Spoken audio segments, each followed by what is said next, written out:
Hi, welcome back guys. This is your friend, Parallel Deku, back with another fanfiction. This is the series of What if Deku's first friend was a monster? Now before starting, please give this video a like. And subscribe to the channel if you want more videos like this. Now let's get into the fanfic. Life was tough, the man thought to himself, dragging his tired feet across the empty sidewalk. The flickering streetlights above cast a dim glow as he sighed, worn out from another exhausting shift. All he did was work, eat, and sleep, just a monotonous cycle. As he walked, his eyes heavy and half-closed, he failed to notice the sound of tires screeching. Suddenly, there was a loud crash. His body was propelled into the air, colliding with a street lamp with a jarring impact.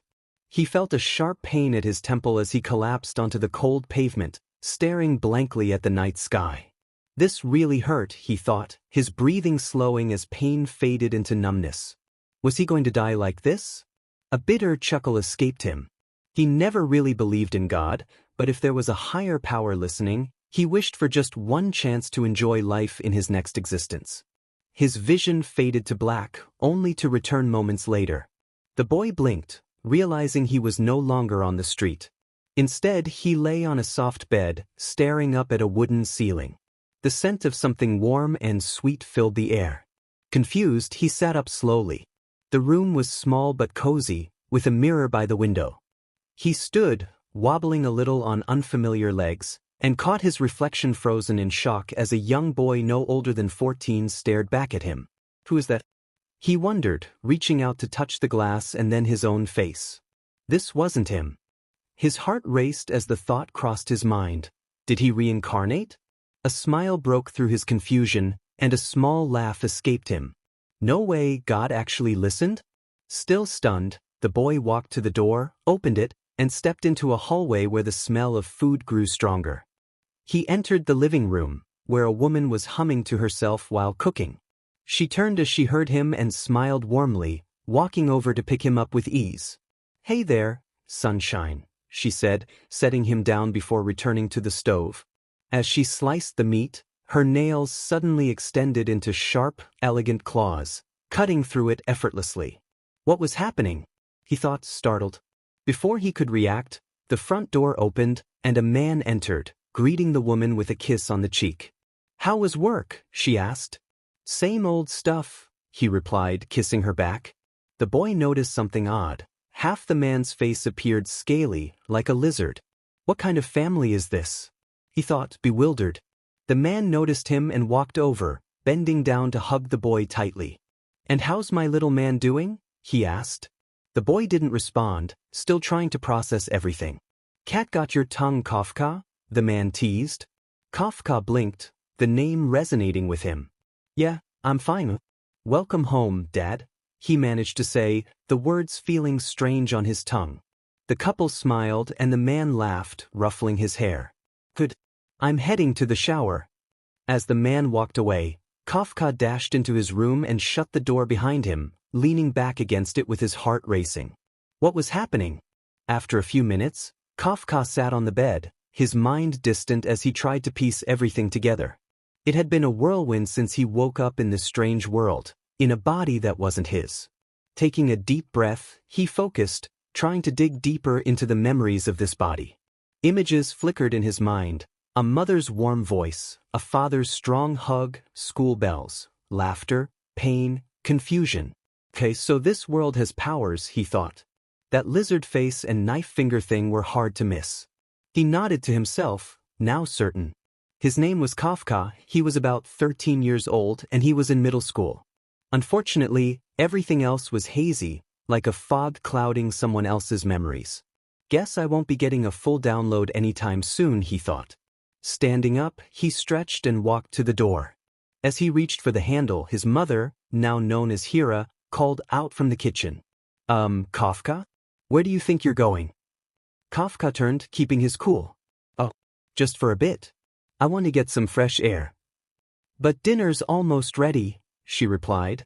"I'll come back and eat later. Bye, Mum."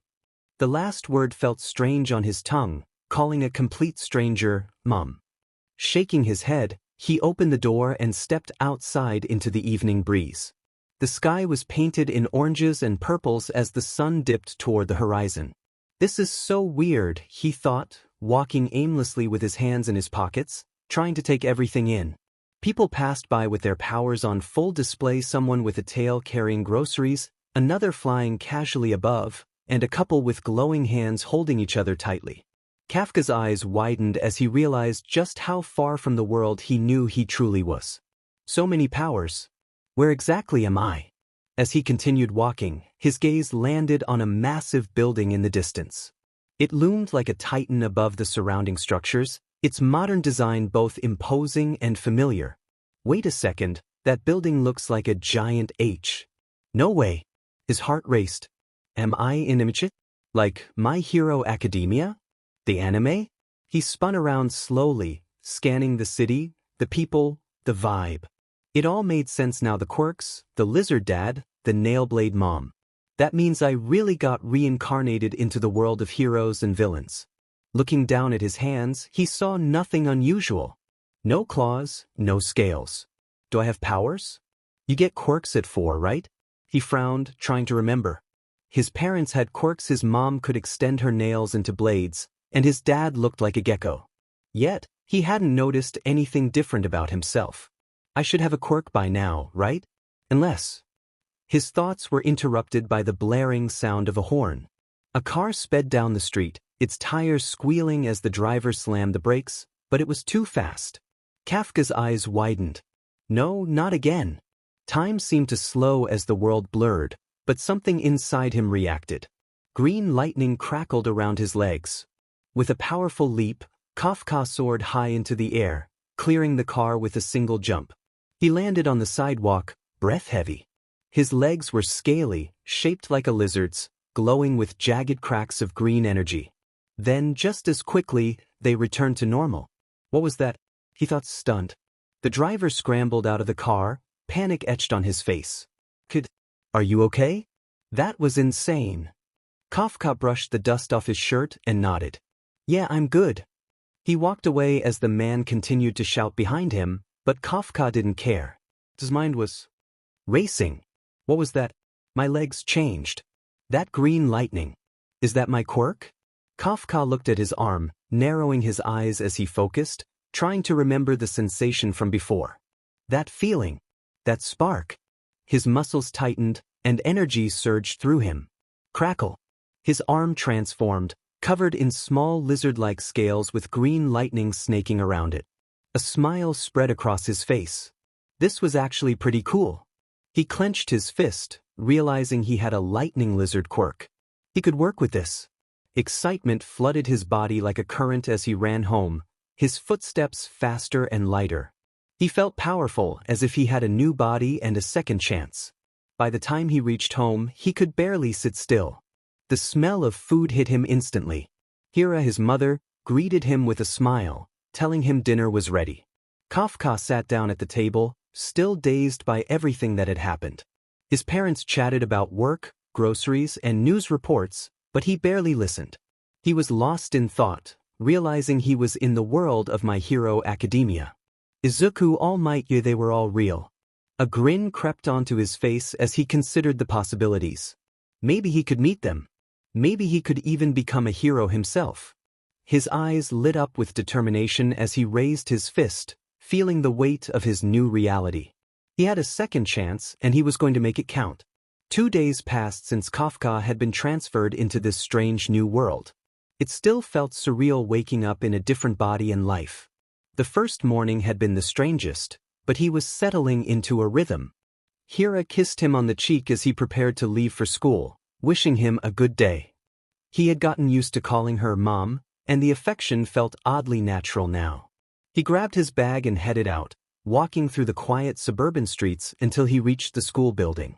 No one waved at him. No one even glanced his way. Kafka looked around, feeling a sense of disappointment. Guess this body wasn't exactly popular, he thought. He entered the school and, using the memories stored in the body he now inhabited, quickly located his shoe locker. Everything felt like déjà vu, but not quite. He changed into his indoor shoes and headed to Class 3C. As he opened the classroom door, the atmosphere remained unchanged. Nobody greeted him, no one nodded or smiled. Yup. Definitely not popular, he mused as he took his seat in the back row next to the window. Despite the isolation, he smirked to himself, finding some comfort in the solitude.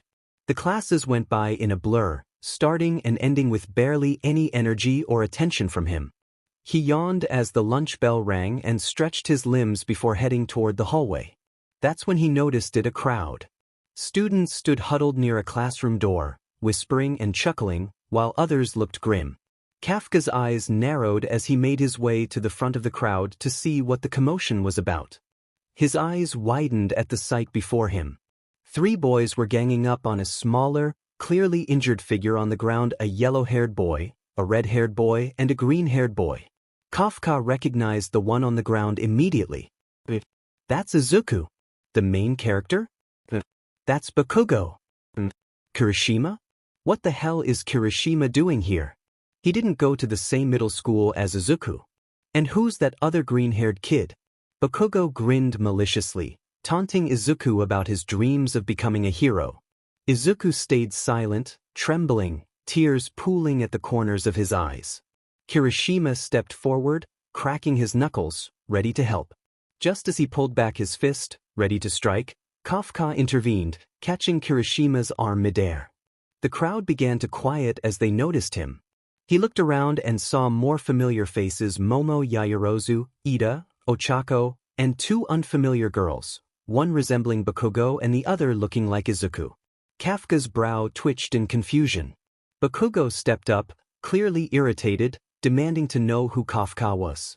Ignoring him, Kafka knelt next to Izuku, inspecting the bruises on his face. He asked if Izuku was okay, but the boy looked up, stunned and speechless. The green-haired boy, annoyed, questioned Kafka's hearing. Kafka ignored him, gently lifting Izuku. As he turned to walk away, Kirishima grabbed his shoulder, but the atmosphere shifted. The temperature dropped, and the air buzzed with electricity. Green lightning sparked around Kafka's body, emerald scales shimmering across his skin, and his eyes glowed vibrantly. He firmly told Kirishima to back off. Kirishima stumbled back instinctively, and Kafka continued walking, leaving the crowd in stunned silence. The hallway echoed with his footsteps as he brought Izuku to the infirmary. Not a word was spoken between them, but Kafka could feel the boy's silent gratitude. Back in the classroom, the silence finally broke, with Kirishima questioning who Kafka was and Ochako wondering if Deku had a friend. Bakugo seethed with fury, vowing revenge on Kafka. In the infirmary, Kafka gently lowered Izuku onto the bed. The boy didn't resist, still too stunned to process what had just happened. Kafka looked around the quiet room, noting the absence of a nurse. He walked over to a tall cabinet, opened it, and scanned the shelves until he found what he needed: bandages and rubbing alcohol. He grabbed the supplies and returned to Izuku's side. The boy flinched slightly at the sight of the alcohol but didn't pull away. Kafka warned him it would sting a bit, recalling enough anime first aid scenes to know what to do. He poured the alcohol on a cotton pad and gently dabbed it on Izuku's bruises. To his surprise, Izuku didn't flinch. Kafka admired the boy's toughness as he wrapped the bandages carefully, making sure not to make them too tight. After he tied the last strip, he leaned back and gave a soft smile. Izuku didn't respond. He just sat there, staring at Kafka as if trying to solve a puzzle no one else could. The atmosphere felt awkward, and Kafka wondered if Izuku was okay. Then, softly, Izuku asked why Kafka had helped him. Kafka blinked in surprise, unsure how to respond. He finally said that it was because Izuku needed help. Izuku's eyes widened slightly, and his lips trembled as he revealed that he was quirkless. Kafka tilted his head, not understanding why that mattered. Izuku continued, expressing his feelings of uselessness. Kafka shrugged, acknowledging that he had heard him.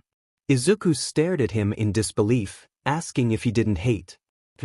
Kafka was confused and simply wondered why he would. That question struck Izuku hard, and tears began to stream down his cheeks as he confessed that no one had ever said that to him before. Kafka felt a pang of sympathy as he awkwardly patted Izuku's back, unsure of how to comfort him. The boy cried harder, releasing years of pain, rejection, and loneliness all at once. Kafka remained silent, just offering his presence as Izuku sobbed into his hands. For the first time, someone had chosen not to mock him or ignore him but to genuinely care. Kafka, who had been moved into a world not his own, realized that perhaps he was sent here for a reason, and that reason might be the boy beside him. Eventually, Izuku stopped crying, and Kafka asked if he was okay now. Izuku nodded and offered a soft smile in return. Kafka smiled back, but internally he was a mess. He was confused about the differences in this world compared to what he knew. Kirishima, Ochako, Momo, and Ida were here, but they were supposed to meet Izuku later at UA. Why was Kirishima bullying him? That never happened in the anime or manga. As Kafka pondered, Izuku tapped his shoulder, asking if he was okay. Kafka assured him he was fine and asked if he could inquire about the people who had been bullying him. Izuku looked down, sadness creeping into his features as he revealed that they were his classmates. Then Izuku dropped a bombshell that nearly knocked the wind out of Kafka. 2 of those classmates with green hair were his siblings. Kafka stared blankly, trying to process this shocking revelation. Izuku explained that the one with red hair was a classmate, while the blonde-haired boy was Bakugo, whom he called Kaken. Kafka noted that Izuku still referred to him as Kaken in this world, which intrigued him. When Kafka asked if Bakugo was his friend, Izuku lowered his gaze again, admitting that they used to be friends, along with his sister. Kafka's eyes widened again at this new information. He was overwhelmed by the twists in Izuku's life that were different from what he knew. Curious, Kafka pressed on, asking why they had been bullying him. Izuku explained that it was because he wanted to be a hero. Kafka frowned, feeling disturbed by this revelation. He knew Bakugo had a reputation, but the others' actions shocked him as well. Kafka suggested that Izuku tell his teacher or parents about his siblings, but Izuku's expression darkened.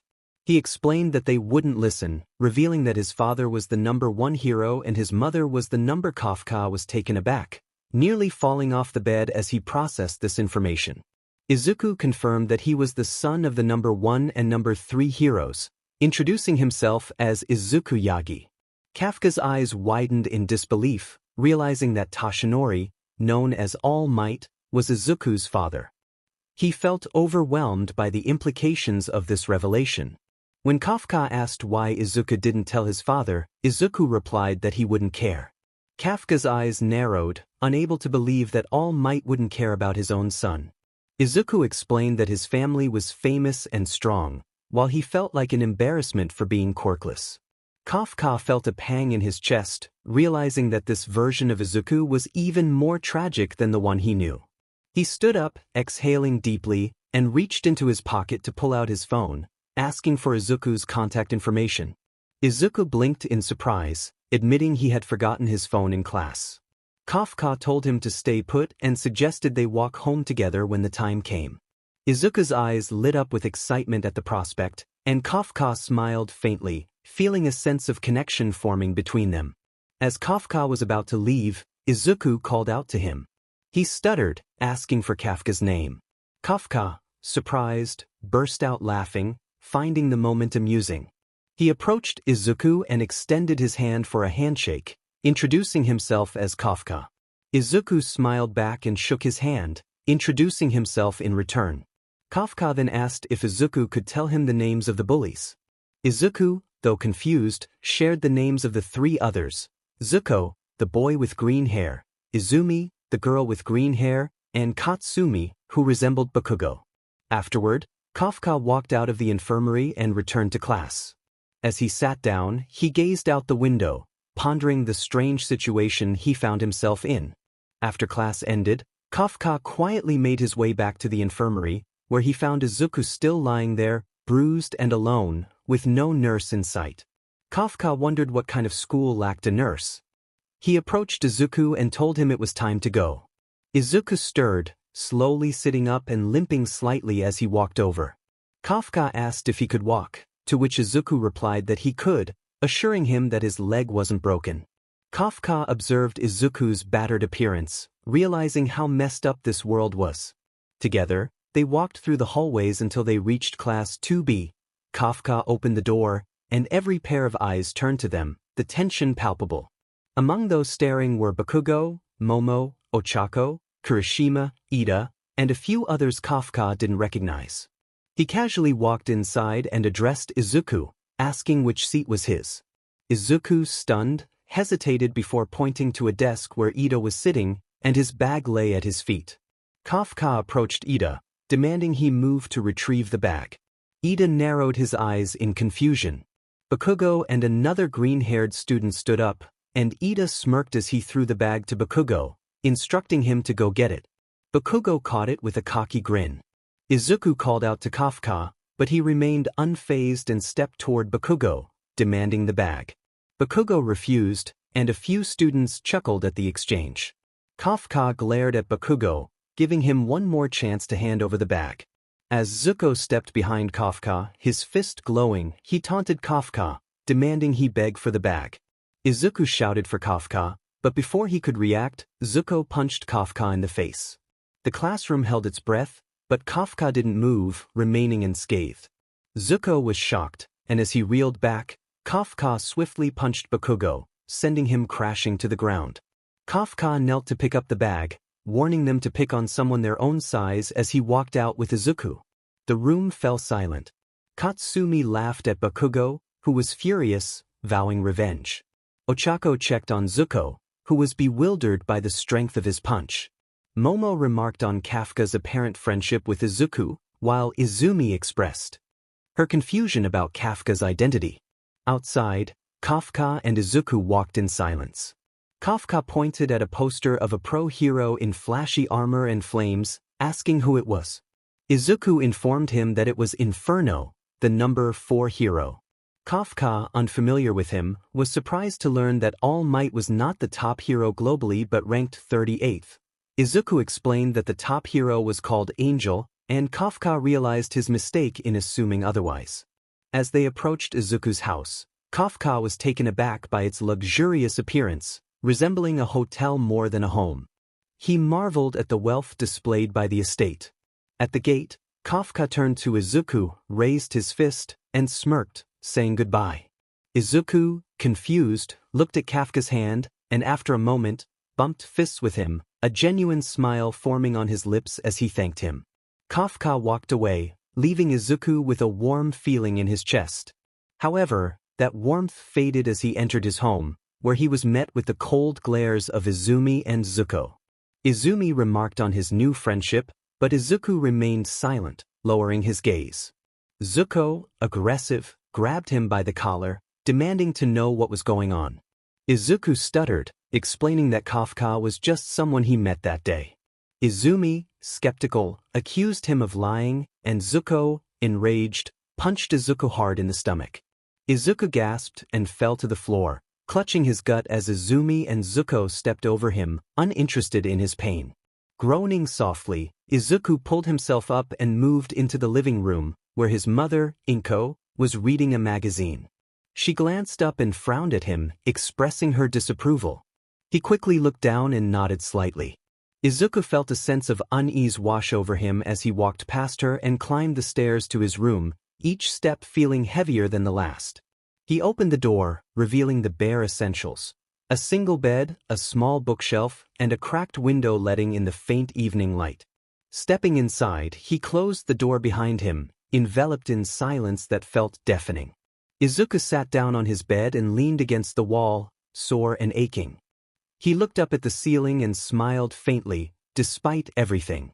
Bruised, shaken, but not broken.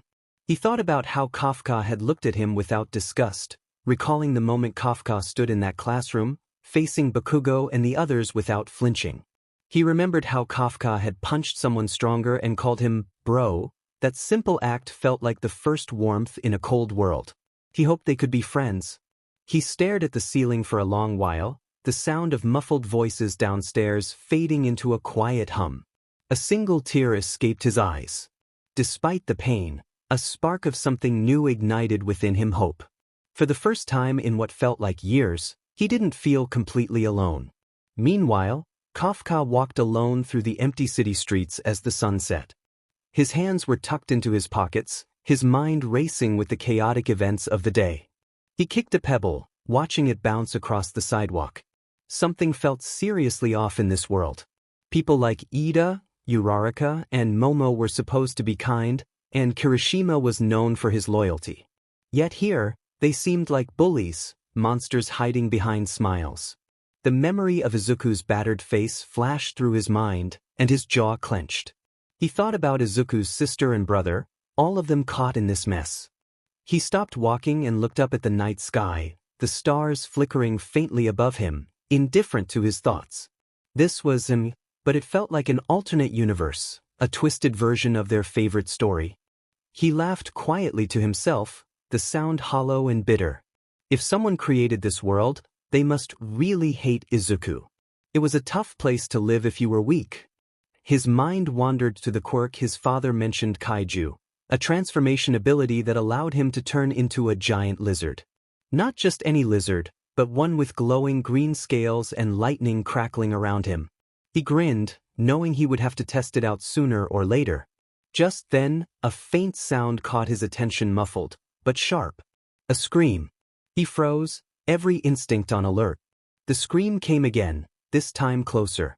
Kafka narrowed his eyes and slipped into an alley, moving quickly but quietly. The buildings closed in on both sides, shadows dancing around him. As he reached a corner, he peered around, and his heart stopped. 6 figures loomed in the alley. 5 were clustered around a struggling girl, while the 6th leaned lazily against the wall, laughing. They weren't normal. One had a dog-like snout and claws, another had beastly features, horns, fur, yellow eyes. One had a mouth that stretched from cheek to cheek, rows of jagged teeth smiling hungrily.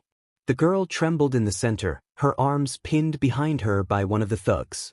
Her face was pale, her eyes brimming with tears, and her school uniform was torn. He recognized her. He couldn't place the face, but he had seen her before, maybe at school or in the manga. She looked terrified and helpless. One of the men sneered and placed a hand on her chest, threatening her. Kafka felt a surge of anger rise within him. The only one who would be beaten was the thug. A growl rose in his throat as his blood burned with fury. The thug turned around, confusion in his eyes. In an instant, Kafka's fist glowed a fierce green, a spark of lightning dancing across his skin as he drove it into the thug's face with tremendous force. The man flew back, crashing into the brick wall with a sickening thud. The other 5 turned instantly, their eyes wide in disbelief. Kafka didn't answer their questions. He turned his back to them and approached the girl, who was shaking and breathless. He pulled off his jacket and gently placed it around her shoulders, assuring her she was safe now. She clutched the jacket tightly, tears falling freely. Standing up, Kafka faced the thugs again, his eyes gleaming in the dark, a green flicker pulsing behind them. His body hummed with energy, something inside him awakening. He declared that this wouldn't take long. As he walked forward, the moonlight cast shadows across the ruined street, revealing his half-transformed state. His right eye glowed with a primal blue light, veins of kaiju energy pulsing from his temple to his jaw. His arms were bulked with scaled muscle, claws twitching as he moved, half man, half monster. 3 thugs stood in his way, dismissing him as just a kid. They weren't scared, and neither was Kafka. The first man charged at him with a machete-like sword raised overhead. Kafka stepped back just in time, the blade missing his head by inches. He thought to himself that they were slow. Then he kicked. His kaiju leg drove into the thug's chest like a battering ram, sending the man flying back into a dumpster with a metallic bang. The other thugs froze, laughter fading from their faces. They were no longer amused. Kafka didn't give them time to wonder. He darted forward, moving faster than their eyes could follow. He grabbed one man by the collar and slammed him into the floor with a sickening crack. Another tried to punch him, but Kafka weaved to the side, elbowed his ribs, and flipped him over, slamming him down. One by one they fell. He stood in the center of the alleyway, breathing heavily as his kaiju features began to recede slightly. It was over, or so he thought. A scream pierced the air, and Kafka spun around, his heart stopping. The girl, the one they had been harassing, stood with her back against a wall, blood oozing down her cheek from a fresh wound. And right behind her was the first thug, the one Kafka had kicked away. Somehow, he had gotten back up, dragging his sword, a twisted grin on his face. The first thug warned him not to move, but he didn't finish his sentence. Kafka blinked and vanished, reappearing between them in a blur of speed. With a low growl, he expressed his anger, grabbing the thug's throat and lifting him off the ground. Then, with a forceful slam, he sent the thug crashing into the wall. Kafka's eyes glowed brighter as he let go of all restraint, unleashing a primal roar. He struck the man again and again, each punch landing with a force that cracked the concrete wall behind him. The thug's face contorted under the onslaught, and the girl screamed for him to stop. Her desperate plea broke through the haze of rage. Kafka froze, his fist hovering inches from the thug's battered face. The thug collapsed to the ground, unconscious. Kafka stepped back, gasping, and looked at his bloodied hands, his claws, and his monstrous arms. He whispered to himself, questioning what was happening to him. He stood over the unconscious thugs, his chest heaving. The girl trembled against the wall, clutching her arm where dried blood marked her skin. He turned to her slowly, half of his face still bearing the kaiju mark, and asked if she was okay. She flinched at his voice but nodded weakly, her eyes wide and glassy, not focused on the men but on him. Kafka felt the fear radiating from her, realizing it wasn't just from the violence they had witnessed, it was fear of him. He looked down at his hands, watching as his claws receded and his skin shifted back to normal. He quickly pulled out his phone, informing her that he had called the police and they would arrive shortly. He stepped away from her, maintaining his distance, and turned down the alley, asking her to tell the authorities what had happened. As he walked into the shadows, his silhouette was swallowed by the darkness. The girl watched him go, frozen in place, whispering to herself that she hadn't even learned his name. The breeze lifted strands of her hair white with a streak of crimson red as she wondered who he was. Her heart raced as she softly reflected on his strength and those eyes. She stepped into the light, still trembling but with a glimmer of awe behind her fear. Kafka arrived home, the door creaking open. His mother called out to him, asking where he had been and if he knew what time it was. He shut the door behind him, his hoodie stained, and his steps slow. He told her he would explain later, as he was really tired. She looked ready to argue but stopped when she saw his face. He walked past her and climbed the stairs, his limbs heavy. Once inside his room, he gently shut the door and collapsed onto the bed, staring at the ceiling as shadows from the streetlights danced across it. He pondered what was wrong with him, lifting the hand he had used to strike the thug. He questioned why he couldn't stop or control himself, feeling as if something else had taken over, leaving him feeling inhuman for a moment. His heart slowed, exhaustion flooding his limbs as he turned on his side, wondering what was happening to him. His eyes closed and sleep took him. The soft golden hue of dawn slipped through the slits in the curtains, painting long shadows across the wooden floor. The small room was modest, with bare walls adorned by a few old posters of heroes Kafka didn't recognize, a cluttered desk with notebooks and pens, and a single bed tucked under the window. A shelf in the corner held schoolbooks, a few action figures, and a dusty alarm clock that hadn't gone off. Beneath the blanket, the boy stirred. A mop of thick black hair shifted as he slowly opened his eyes, dark, almost coal-like, with a heavy stillness behind them. He sat up, his long bangs hanging just over his sharp eyes, nearly covering the tired expression carved into his youthful face. He felt disconnected, realizing this wasn't his body but still belonged to this kid. His feet touched the cool wooden floor, and the air was still. Kafka stepped into the bathroom, where a single flickering light buzzed overhead. The mirror reflected a boy with lean features and tired, shadowed eyes. His skin was pale, and his hair hung unkempt around his face, strands sticking to his forehead from sleep. He splashed cold water on his face, watching droplets trace down his cheek. This was a fake MHA universe, yet it felt real. He brushed his teeth silently, the rhythmic sound grounding him in the silence. After drying his face with a towel, Kafka stepped out of the hallway and into the living room. The scent of freshly brewed coffee lingered in the air. His dad sat on a worn couch, legs crossed, reading a thick book titled Pathways of Power. He wore simple pajamas, glasses resting low on his nose. His father looked up and smiled, greeting him with a cheerful good morning. Kafka responded quietly, feeling reserved. His father noted that he was up early, and Kafka explained he wanted to go for a jog, asking if that was okay. His father, pleasantly surprised, encouraged him to stay fit. Kafka nodded faintly and moved toward the door, slipping on worn sneakers near the mat. He opened the door slowly, letting the cool morning air inside, bidding his father goodbye. Outside, Kafka jogged down the still empty neighborhood street. The sky above was a pale orange and blue canvas, and streetlights blinked off one by one as he passed. The further he went, the quieter it became. He reached the edge of a forest, a place he had seen on the way to school before but never entered. This should do, he thought, stepping into the thicket. Leaves crunched underfoot as he walked deeper, pushing past branches until he reached a small clearing. The wind whispered around him, and the trees stood silent like ancient sentinels. He quietly prepared himself, feeling a low hum echoing through the clearing. Suddenly, green lightning flickered at his fingertips, snaking along his arms. Iridescent scales shimmered across his skin, and the air grew dense with power. It was time to test this out. His breathing slowed as he focused, letting the storm within him rise. Crackles of green lightning lit up around his arms, his pupils thinning. His muscles shifted, bulking slightly as shimmering kaiju-scale armor emerged across his shoulders and legs. Jagged claws formed at his fingertips, and his hair lifted with static charge. A sharp tail flickered into existence for a moment before fading. With this, he thought he was stronger, faster, and definitely cooler.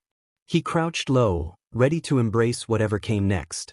Then, a sudden explosion of energy erupted around him. He took off in a blur, sprinting through the trees like a green bullet. The wind whipped around him as the forest blurred by.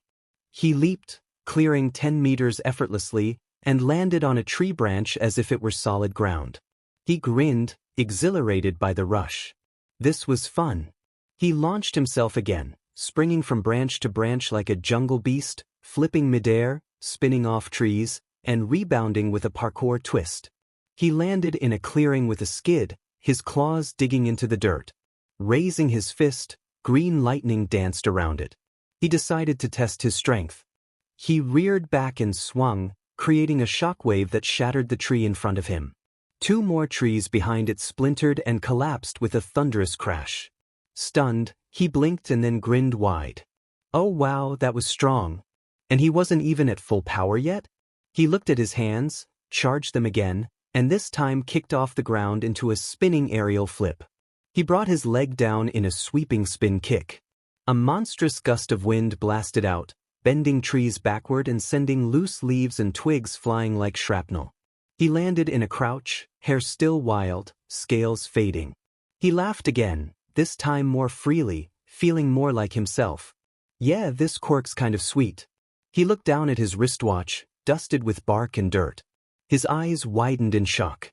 6:47. After a few minutes, he reached his house. The front door burst open as he rushed in, breath slightly heavy from the sprint. His dad was in front of the mirror, fixing his tie with a coffee mug in hand. His mom stood by the stove, flipping something in a pan. Both turned at the sound. His dad chuckled, "Oh hey there, champ. You done with your jog?" His mom turned, surprised. "Wait, when did you leave?" He replied. "Like 40 minutes ago, I think."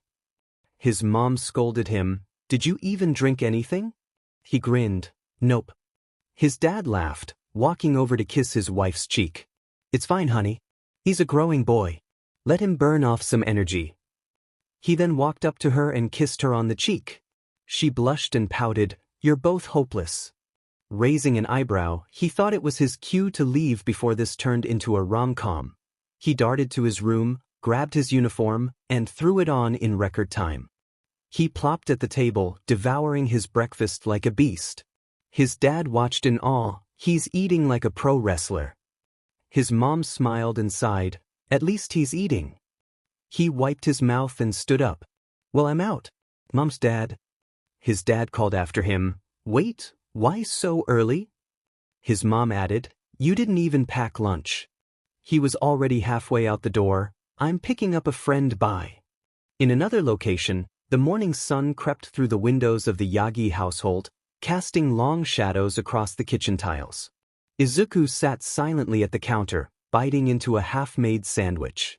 He wore his uniform, neat and tucked, his green tie hanging loosely from his collar. His eyes, however, were dim and empty. To his left was the dinner table where the rest of his family gathered, laughing. His mother, Inko Yagi, slimmer now, radiated elegance and warmth that never quite reached him. His father, All Might, sat tall with pride, still in peak condition. Next to them, his siblings, Izumi and Zuko, talked excitedly, basking in the attention and warmth that Izuku could never seem to grasp. He stared at them, not with jealousy, but with a hollow kind of ache, a quiet reminder of everything he didn't have. He looked down again, his appetite fading. A knock at the door broke the moment, and everyone turned to look. Who could that be this early in the morning? Izumi muttered, then called out without a hint of care, "Oi, Deku. Go get the door." Izuku looked at her, his eyes tired and lifeless. But as always he obeyed. Quietly he stood and walked to the entrance, shoulders slightly slouched, preparing to greet another indifferent adult or stranger. What he saw made his breath catch in his throat. Standing there, a casual smirk on his face, was Kafka, hands in his pockets, a single hand raised in greeting. "Yo, dude," Kafka said. Izuku's lips parted, eyes wide in disbelief. "MHA." Kafka's voice was light but warm. "Hey, I'm one of Izuku's friends. Thought I'd walk with him to school." From the kitchen, Inko called out, "Who is it, Brat?" Kafka thought, "Brat?" He narrowed his eyes slightly but remained calm. It's Kafka, just a friend of Izuku's." The entire table went quiet. Even Izuku looked back, stunned. "Friend?" Kafka gave a casual grin. "Mind if I come in?" A deep voice answered, calm but firm. "Of course," All Might said. Kafka stepped in, his eyes immediately scanning the room. He saw Inko Tashinori, the number 3 hero Blizzard. She was stunning and strong, but her eyes weren't kind, not the way he remembered her in the manga. They were sharp and judgmental. Then came Zuko, his presence explosive, a visible green aura already forming around his fists. His glare was filled with rage. "You bastard!"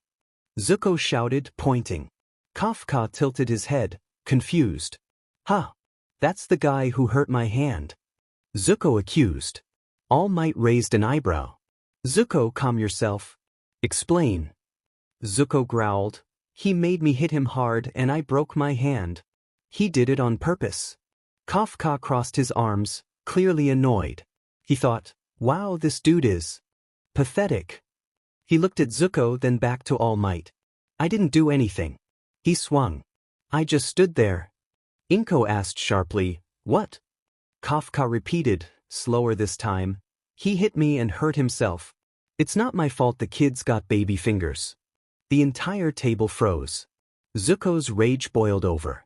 "I'm gonna get you," he shouted, taking a step forward, his quirk flaring.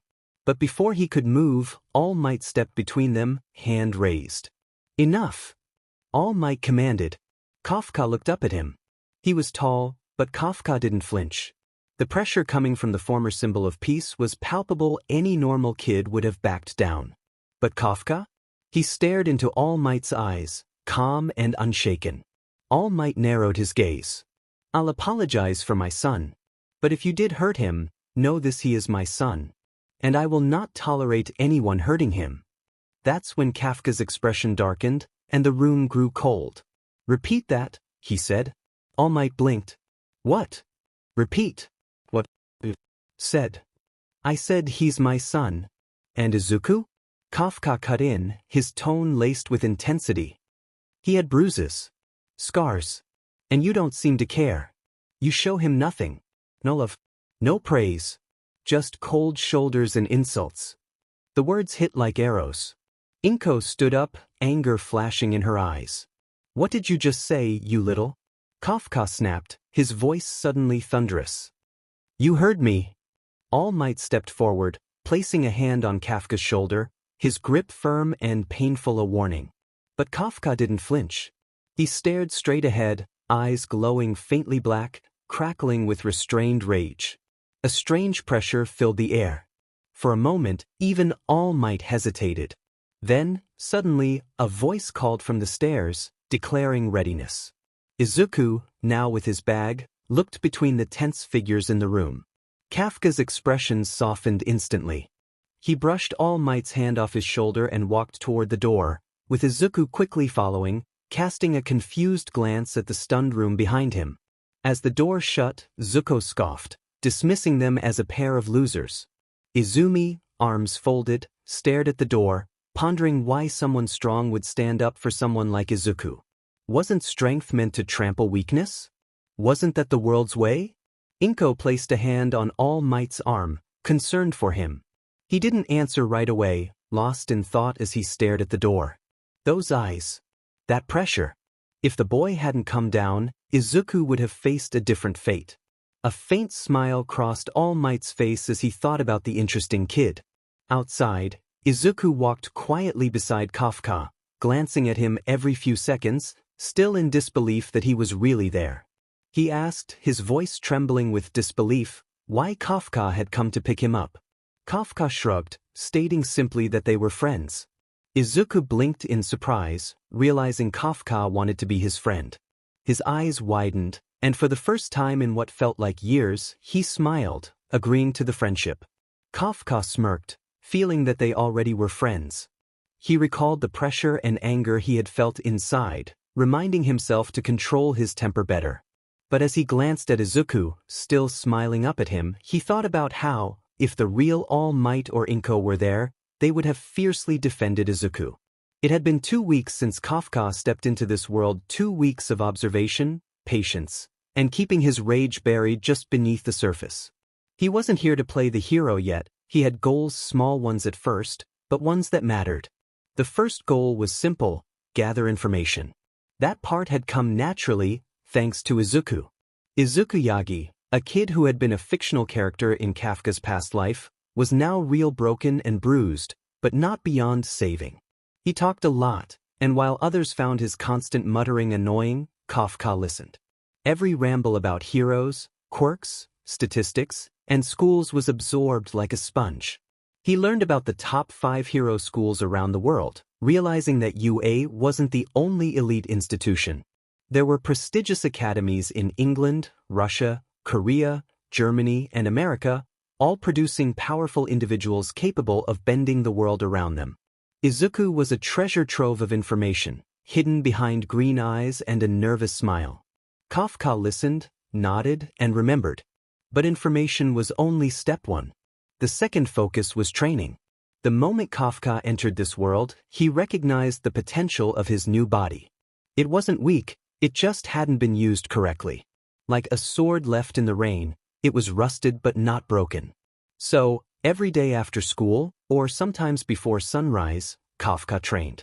He didn't have access to fancy gear or professional instructors, but he had something just as valuable: experience. From his past life, he had absorbed thousands of pages of manga and hundreds of anime arcs, studying fighting styles, both fictional and real.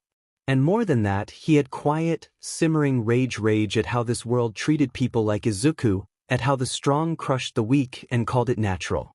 He turned that rage into fuel. He pushed himself with push-ups until his arms trembled, shadowboxing until sweat blurred his vision, and doing cardio until his lungs burned. He used anything he could find for strength training, practicing controlled breathing, reflex drills, and pain tolerance. Every day, he grew a little stronger. In just 2 weeks, he refined his body to be faster, more agile, and more resilient. The progress was earned, and he knew he wasn't even close to his limit. The third goal, the most important, was protecting Izuku. Kafka made it a routine, a rhythm, a ritual. Every morning, he waited outside Izuku's house, rarely knocking or calling, just standing there with his hands in his pockets, hood up, eyes cold. Izuku would open the door, eyes wide with surprise at first, but eventually he stopped asking questions. He would just smile and walk beside Kafka, talking about whatever hero news had popped up overnight. Kafka would take him to school, never speaking much during the walk. His presence alone was enough. Once at the gates, Kafka stayed with him until a teacher arrived, not caring if he was late to his own class. Izuku's safety came first. During lunch, he would slide into the seat across from Izuku, tray in hand, as if it were his second home. The stares and whispers didn't matter. After school, he would walk him home. No questions, no reason, just protection. He didn't explain himself, he didn't need to. Little by little, Kafka began to see the change. Izuku's shoulders weren't slouched as much, his eyes weren't constantly darting around in fear, and his steps were firmer and more confident. Kafka noticed the bruises fading too.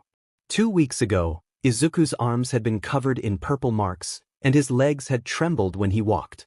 Now, his limbs were steadier, his face clearer, and the bruises had faded into pale yellow reminders of healing, slow and steady. One afternoon, as they walked with the sky painted in soft orange, Kafka glanced at Izuku's arm and caught a glimpse of smooth skin, smiling for the first time in a long while. This wasn't just some mission anymore, he wasn't just here to get stronger. He was watching someone rise. Kafka looked ahead, narrowing his eyes slightly. There were still 4 months until UA's entrance exam, and he was more than ready to get in. But Izuku still needed work, still needed training. As they walked, Kafka's mind drifted, contemplating the anime world they inhabited.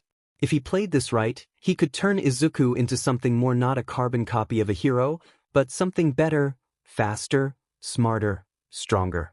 He thought about the potential of training someone to use their body like a weapon, quirks or not. A blank slate with raw heart and iron will. Kafka's smile widened as he observed Izuku, who was engrossed in a passionate discussion about the top 10 heroes in Germany. Kafka chose not to interrupt. Instead, he kept walking, listening and planning. This was just the beginning. The next day, a quiet, cloudy weekday morning unfolded. Kafka stood in front of the Yagi residence, hands stuffed in his pockets, eyes half-lidded with boredom as he knocked lazily on the door. He waited for 10 seconds, but nothing happened. Raising a brow, he thought to himself that if Izuku was sleep-talking about heroes again, he would leave. Then, the door creaked open, revealing someone unexpected: Izumi Tashinori. With short green hair and sharp emerald eyes that seemed to cut right through him, she regarded Kafka with an unreadable expression. He blinked and asked if Izuku was home, tilting his head to peek past her, but she remained unmoving, like a stone wall in a skirt.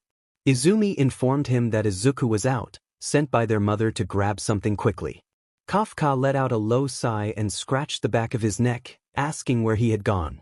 Izumi hesitated before suggesting he come inside and wait, which left Kafka internally confused. He wondered why she would invite him in when she was supposed to dislike him. Curiosity got the better of him, and he agreed. Stepping inside, he plopped down on the couch as if it were his own home, kicking off his shoes and resting his arms behind his head. Though he appeared relaxed, his mind was racing with thoughts. He reminded himself to stay alert. He couldn't shake the feeling that something was off. Minutes passed in silence until Izumi sat across from him, her eyes carefully watching him. Kafka remained quiet, and so did she. The awkwardness hung in the air, and he thought that if this were an anime, the background music would be dramatic piano notes. Suddenly, her voice broke the silence as she hesitantly asked him if he knew Izuku was quirkless. When he confirmed it, she questioned why he would protect someone deemed worthless, suggesting that associating with Izuku would tarnish his reputation. Kafka raised an eyebrow at her. He wondered what reputation she was talking about, as the only people who spoke to him were Izuku and the vending machine he often kicked when it malfunctioned. Izumi continued, stating that some viewed him as a delinquent or a loser. Kafka met her gaze directly and asked, "So what?" Her surprise was evident as he continued, expressing that he didn't care what others thought of him. He did what he wanted, when he wanted, with whomever he chose. He wasn't seeking applause, he was there for himself. Izumi, softening, pointed out that Izuku was weak and questioned if it was the way of the world for the strong to step on the weak. Kafka exhaled slowly and smiled, countering that the strong should protect the weak. Otherwise, what was the point of strength? He leaned back, recalling Izuku's spirit, and added that while Izuku might not have a quirk, he possessed more heart than many who flaunted their powers. He found Izuku funny, kind, and charming, even when he rambled about hero costume fabric for an extended PRD. Izumi remained silent, and Kafka didn't press her further. Just then, the door opened, and Izuku appeared, his hair messy and eyes wide with surprise at seeing Kafka lounging on his family couch. Kafka grinned and waved, greeting him casually. Izuku, shocked, asked what Kafka was doing there, and Kafka explained he had come to hang out and share something important. He assessed Izuku's condition and noted he was healing well, which made him happy. Turning to Izumi, Kafka thanked her for the conversation before walking over to Izuku and playfully ruffling his hair. With a smirk, he called him Izubro and suggested they head out. Izuku smiled brightly, and as they left together, Izumi watched them go, feeling a tightness in her chest and curling her fingers against her lap. She wondered why her heart was racing. Her cheeks felt warm, and she couldn't comprehend the feeling. As she observed Izuku's smile, the same one he used to wear when they were younger, she reflected on how he hadn't smiled like that around her for years. Memories flooded back of when they laughed together, when she defended him from bullies, and when they were still friends, siblings, and equals. She pondered what had happened to their bond, feeling a longing for answers she didn't have. Outside, Izuku and Kafka walked to a nearby park. The atmosphere was peaceful, with a warm breeze, chirping birds, and children playing in the distance. They settled on a bench near a half-dead tree, Kafka slouching with his legs stretched out while Izuku sat awkwardly, fidgeting with his sleeves. Izuku, confused, asked what Kafka wanted to discuss. Kafka turned serious and asked him what a hero meant to him.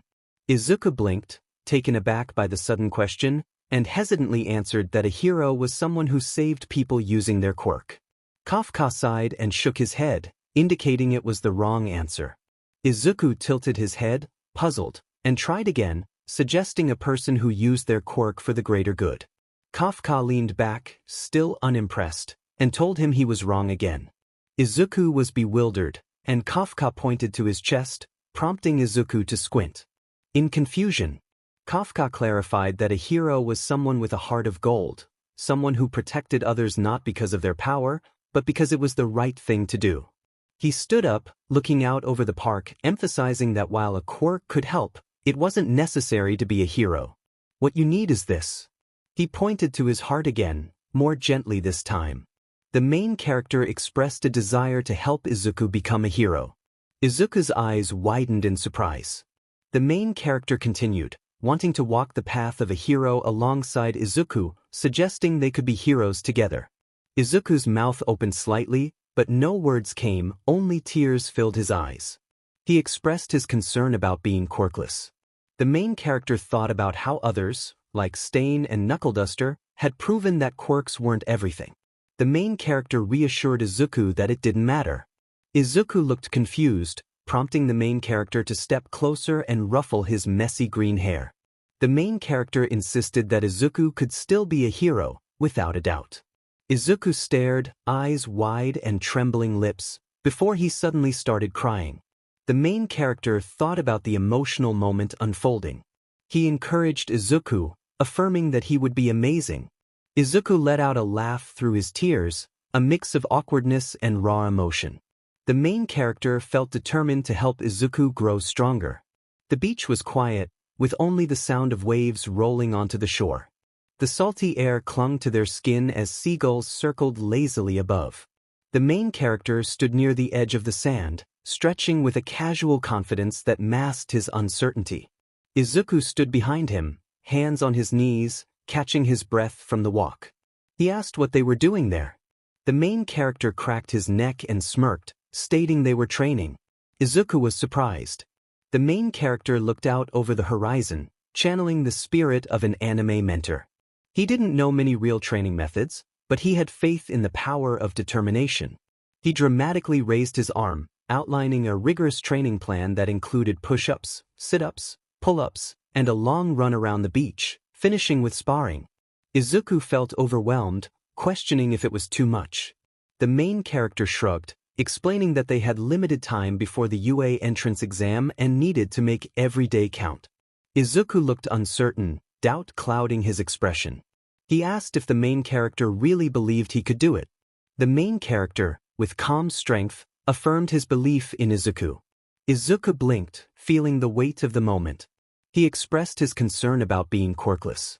The main character playfully thwacked Izuku on the forehead, urging him to stop feeling sorry for himself. Izuku protested, but the main character leaned down, looking him in the eye, and insisted he could succeed because of his heart, not a quirk. Izuku's throat tightened, and he slowly nodded, feeling a surge of determination. He declared they would do this. 2 hours later, Izuku lay flat on the sand, exhausted, his shirt soaked and hair gritty. He felt as if he had seen his life flash before his eyes. The main character stood nearby, unfazed, balancing on one foot and stretching as if they had just finished warming up. He pointed out that Izuku had only completed a fraction of the training. Izuku apologized, feeling defeated. The main character smiled genuinely, reassuring him that it was just the first day and they would build from there. He offered Izuku a water bottle, which he struggled to lift. The main character encouraged him, stating that even crawling forward was a victory. Izuku blinked and managed a shaky smile, thanking the main character. As they looked at the sunset, the main character reflected on the beauty of their world and the promise of tomorrow. A gentle breeze brushed past them as the day faded, and the main character declared they would make tomorrow count. Izuku asked if he would get to live to see tomorrow, prompting laughter from the main character, who joked about the sparring session ahead. Their laughter was light, easing the tension of the day. 2 months later, the sun blazed over the shoreline as Izuku, now more toned, dashed forward with determination. He shouted a challenge as their fists collided midair, creating gusts of wind that whipped the sand around them. Their movements blurred, and they were no longer just throwing punches, they were reading each other's patterns, dancing in a fierce rhythm. Suddenly, the main character ducked beneath Izuku's punch and, with a surge of energy, delivered an uppercut that sent Izuku stumbling back. But Izuku wasn't finished. He spun around, attempting a heavy right hook. The main character smirked, anticipating the move. The sun hung low over the horizon, casting golden and crimson streaks across the ocean. The gentle breeze carried the weight of their hard work. 2 boys were locked in a grueling workout, their bodies pushed to the limit. Izuku struggled to finish his push-ups, while the main character executed his flawlessly, not faltering. Izuku gasped for breath, counting his push-ups with determination. With everything he had left, he roared out the final number and collapsed sideways, exhausted. The main character continued his push-ups without hesitation, counting down to 1,000. When he reached the final number, he kicked his legs upward, flinging the blocks into the air, landing perfectly in a crouch. As the 6 blocks descended like falling meteors, he raised one hand and caught them all effortlessly. He stood tall, the sun shining behind him like a crown. MC grinned and thought about how it was a wrap for the day. Izuku lay on the ground, groaning, unable to move. Kafka let out a low laugh and walked over, dropping the blocks beside the others before sitting in the sand next to his friend. MC reflected on how Izuku had changed. He looked at Izuku, who was still panting on the ground but no longer resembled a boy drowning in self-doubt. Instead, he appeared as someone who had crawled from rock bottom and refused to stop climbing. MC thought about how there were only a week and a few days left and felt confident that Izuku could do it. Kafka raised his hands and began stretching his back while glancing at Izuku. He asked if Izuku was hungry. Izuku, not even opening his eyes, replied that he could eat a whole whale but needed a minute to find his soul first. MC smirked, teasing Izuku about being a pansy, to which Izuku weakly responded with a playful insult. They both chuckled, and for a moment, there was nothing but the sound of the waves and the occasional seagull above. Kafka looked out at the sun, its reflection dancing across the ocean like liquid fire. He leaned back, resting on his elbows, thinking about the peace that only comes after chaos and pain. He remembered how Izuku had come to him broken, but now he breathed like a fighter, falling but rising faster each time. That was what made him dangerous. Izuku quietly asked if Kafka thought he was ready. Kafka stared at him for a moment before shaking his head and saying he was not ready but burning. Izuku blinked, sitting up a little, confused. Kafka explained that being ready meant waiting for the right moment, while burning meant moving forward despite flaws and fears. He looked Izuku in the eyes and emphasized that a real hero is not perfect but relentless. Izuku's lips trembled, not from weakness but from emotion. Kafka smirked, assuring him that he didn't need to be perfect, he just needed to keep getting back up. Izuku raised his head and felt strong for the first time. He thanked Kafka, who smiled and looked back toward the water, thinking that Izuku would surprise everyone. The two sat in silence as the waves brushed the shore behind them. The orange sun dipped lower, casting shadows that stretched into the unknown. MC smiled at the beautiful sight. After a few minutes, the sun had dipped just below the skyline, leaving the streets bathed in a gentle amber hue. Neon signs began to glow softly as shops opened for the night. Cars rumbled down the road while pedestrians strolled by, absorbed in their own worlds. Among them walked Izukuyagi and Kafka, side by side, the air between them calm and lighthearted, filled with the steady rhythm of footfalls and casual conversation.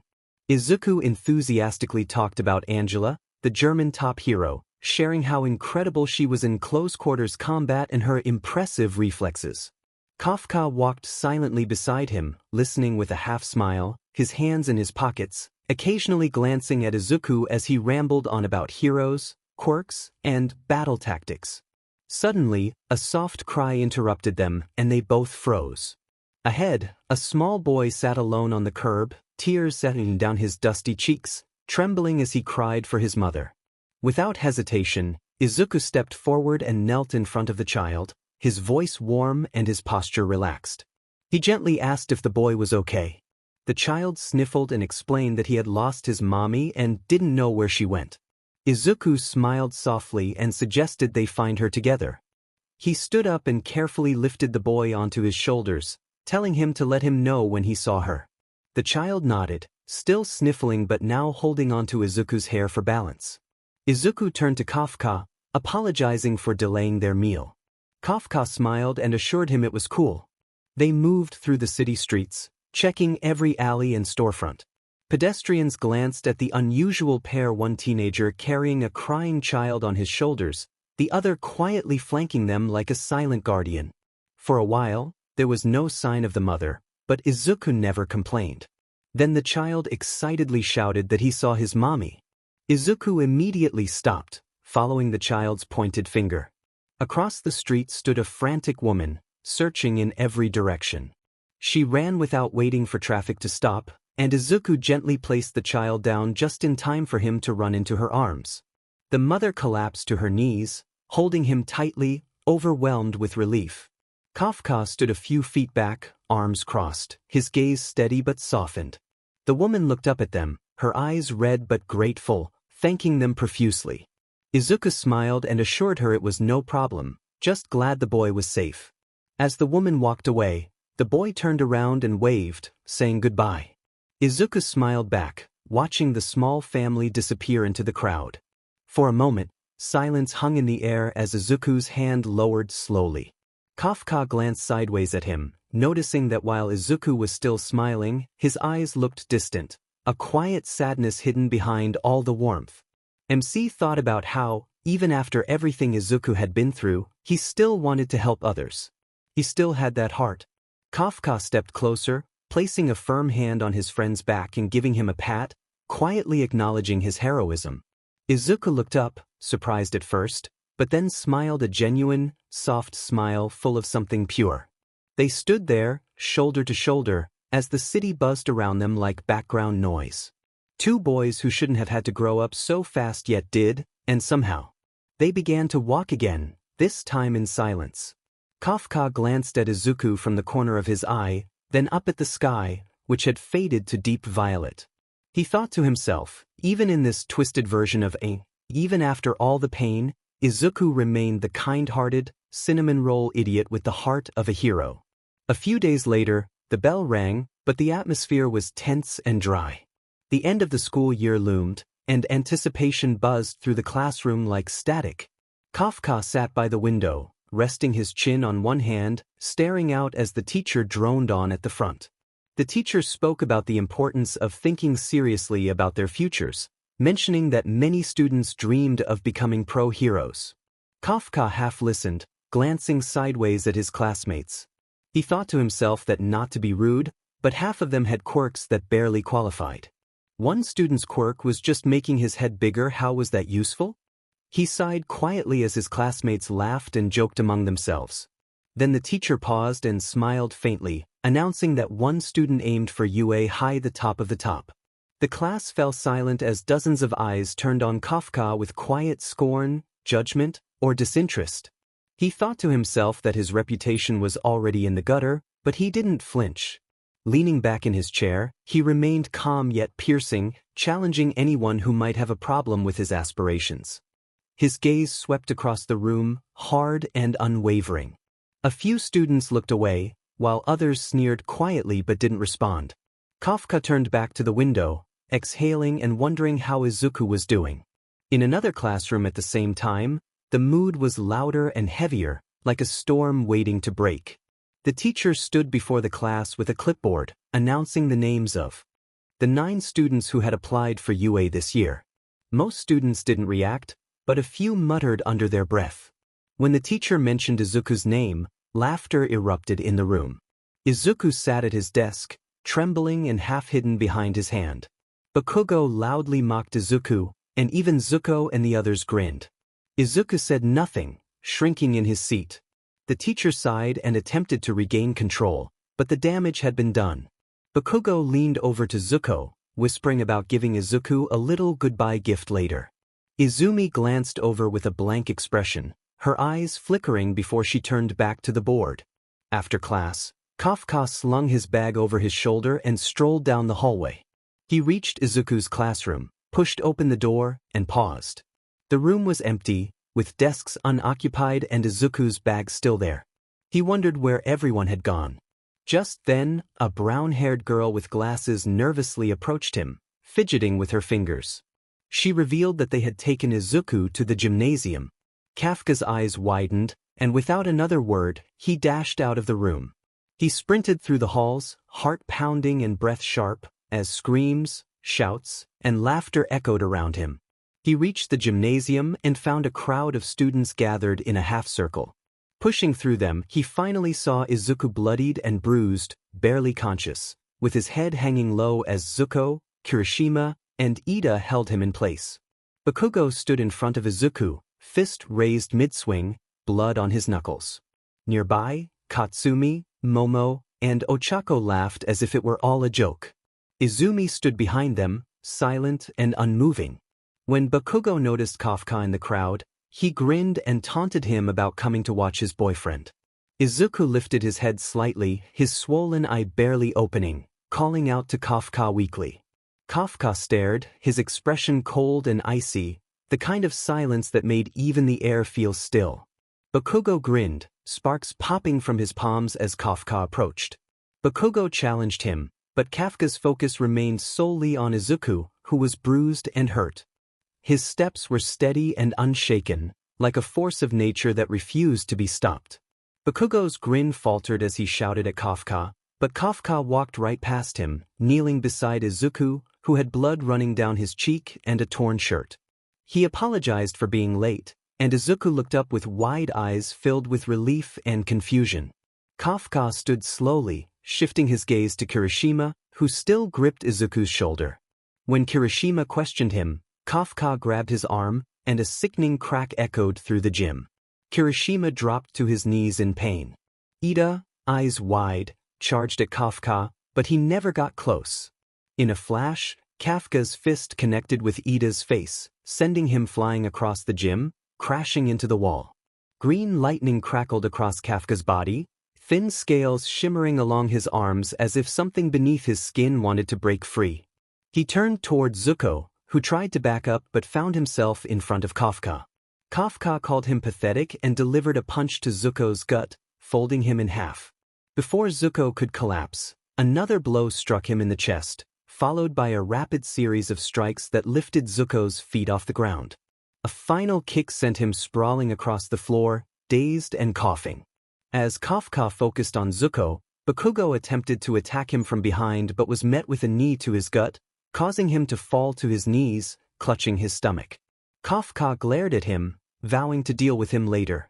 The laughter from Katsumi, Momo, and Ochako vanished, replaced by terror as Kafka's eyes fell on them, cold and burning. Stepping forward, the gym fell silent. In a panic, Katsumi pulled a rubber band from her pocket and threw it. The rubber band glowed, followed by a loud bang and a cloud of smoke. She believed she had caught him, but the smoke parted to reveal Kafka, completely untouched. He appeared before them in an instant, his hand reaching out to grab Ochako by the neck, lifting her effortlessly off the ground. Her legs kicked weakly in the air as her friends screamed in horror. He demanded laughter from them, accusing them of mocking Izuku. They stared at him, terrified and confused, but under the pressure, they began to laugh through their fear and tears. It was a hollow, miserable sound. He dropped Ochako, and she gasped as she hit the ground. Kafka turned his attention to Bakugo, the one who had started it all. Without a word, he struck, delivering a punch to Bakugo's face, followed by another and another. The polished gym floor became stained as Bakugo fell, but Kafka continued, his fists relentless. The air was thick with tension, and his knuckles were stained crimson, yet he remained silent. Suddenly, an invisible force threw Kafka back, and he landed on his feet, sliding across the floor. He looked up to see Izumi, her hands glowing faintly with telekinetic energy. She trembled as she pleaded with him to stop, insisting he had already won. Kafka advanced toward her, his shadow stretching ominously, and she braced herself for impact, but the blow never came. Instead, Izuku, bloodied but conscious, grabbed Kafka's wrist, asking him to stop. Kafka stared at Izuku for a long moment before exhaling slowly, allowing the glow to fade. He carefully lifted Izuku and turned away from the others, warning them not to touch him again. The students remained frozen in place, fear etched on their faces. Momo and Ochako dropped to their knees, trembling, while Katsumi stared blankly at the floor. Izumi remained silent, haunted by the image of Kafka's cold, burning eyes and the promise they held. Kafka carried Izuku out of the gym without looking back, and the other students parted to let him pass. They took in the aftermath of the chaos he had caused. Ida was stuck in the wall, Zuko was knocked out, Kirishima was screaming in pain, and Bakugo lay unconscious and bloodied. Whispers of "what a monster" filled the air as Kafka glared at the door, anger simmering within him. Later, Kafka sat in the hospital hallway, elbows resting on his knees, one hand gripping his hair tightly. His knuckles were pale, veins bulging as the storm inside him raged on. He struggled to calm down, trying to breathe, but it only made things worse. Every time he blinked, he saw Izuku's bloodied face, his swollen eye, and the way he smiled through the pain. Kafka's jaw tightened as he wondered why he couldn't find peace. Just then, a woman's voice broke through his spiraling. Thus, he looked up to see a nurse standing before him, smiling gently and holding a clipboard. She asked if he was Kafka Shinji, and he nodded curtly. The nurse's smile softened as she informed him that Izuku had made a full recovery and would be cleared to leave soon. Kafka managed a polite, stiff smile in response, but the nurse lingered, concern etched on her face. She urged him to let someone know if he needed help, but he turned away, assuring her he would. As he walked down the hall, tension filled his body with each step. He pushed open the door to room 217, finding Izuku sitting on the bed, bandages still wrapped around his arms. Though his face was mostly healed, bruises remained, a testament to the ordeal he had endured. Yet, when Izuku saw Kafka, he smiled a weak, genuine smile. Kafka didn't return the smile. Instead, he stared at Izuku, who tilted his head in confusion. Kafka remarked coldly that it seemed Izuku was doing fine. Izuku nodded hesitantly, trying to maintain his smile, but Kafka's expression darkened as he noticed the faint sparks of electricity creeping from Izuku's body. He demanded to know why Izuku hadn't fought back, but Izuku looked down, gripping the bed sheets. He mumbled that they would have stopped eventually, once they got bored. This response snapped something inside Kafka. He stepped closer, his eyes narrowing as he questioned Izuku's reasoning, his voice low but sharp. Izuku flinched, and Kafka's fists clenched, sparks crackling at his fingertips as he expressed his frustration. The room was thick with tension as Izuku looked down, his fingers curling into the blanket. Then, softly, he admitted he couldn't fight back because he was afraid. Silence enveloped them, heavy and pure. Kafka watched Izuku tremble, unable to meet his gaze, holding everything in just to survive. In that moment, Kafka saw not the strong boy he trained with, but a broken, terrified child buried beneath layers of scars both physical and emotional. The realization hit him hard. Even after becoming stronger, Izuku was still scared, still carrying the weight of every bruise, every cruel word. As Kafka walked slowly through the neighborhood later, the sky darkening with soft orange and fading gold, his mind replayed Izuku's trembling voice and his words. By the time he reached home, he felt like a shell of himself. He opened the door quietly, stepping inside to the warmth of home, the faint smell of something sweet, and the cheerful voice of his mother. She peeked out from the kitchen, wearing an apron and a bright smile, and asked if Izuku was with him. Kafka blinked and softly replied that he had gone home, offering a tired but respectful smile. His mother expressed disappointment, wishing Izuku could try her chocolate pudding. Kafka exhaled softly, thinking about how she loved feeding people, especially someone as kind as Izuku. He nodded lightly and headed toward the stairs, promising that maybe next time would be different. "I'll save a batch just in case." Kafka made it to his room, quietly shutting the door behind him. The moment it closed, a silence settled over him, again thicker this time. He walked to his bed and dropped down, landing face up with a dull thud against the mattress. The ceiling stared back, but Kafka wasn't looking at it. His eyes felt heavy, his thoughts even heavier. He thought about how something felt wrong with him and the world. He lifted his right hand above his face, staring at his palm, fingers spread open. Why was he so easily angered? Why did he burn so fast? His hand began to shift, dark lines stretching over his skin, a faint scale-like shimmer appearing along his forearm. The transformation was partial, just a glimpse of his kaiju form. Was it a side effect of his quirk? He stared at it for a few more seconds, then let it fade. His arm dropped onto the bed beside him, and he let out a long sigh. Whatever it was, he needed to learn self-control. He couldn't lose himself like that again. He rolled his head to the side, eyes half closed, his body sinking deeper into the mattress. He needed to get stronger, not for glory, not for revenge, but just so he could live an easy, fun life. He chuckled under his breath, dry and tired, thinking about how it was a strange motivation to get stronger. The sound of the ticking wall clock filled the room. Kafka stared at the ceiling once more, eyelids fluttering with fatigue. He hoped for the best, and with that, he closed his eyes. A few days later, it had been 5 days since the world stopped spinning right for Izuku Yagi. 5 days since the violence, the truth, and the heartbreak. Izuku sat beside Kafka on the beach, the two of them meditating, arms on their knees, breathing in rhythm with the waves. The sky painted them in gold as the sun dipped low on the horizon. Kafka peeked at Izuku from the corner of his eye and smiled. He looked better. They had hung out more since then, and it helped. At least that version of All Might kept his word. Kafka stood and stretched, his body casting a long shadow on the sand. He announced that it was time to call it a day. Izuku, with his eyes still closed, remarked that it had been nice. Kafka smirked, saying that was the point. He crouched beside him and flicked his forehead, grinning as he called him a nerd. Izuku chuckled, brushing the sand off his pants. They walked side by side, the beach now behind them. Kafka suggested heading to his place for a bit, and Izuku smiled in agreement.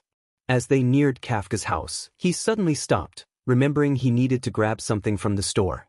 Izuku offered to come along, but Kafka raised his palm, insisting he should just head inside. What Izuku didn't know was that Kafka never went to the store.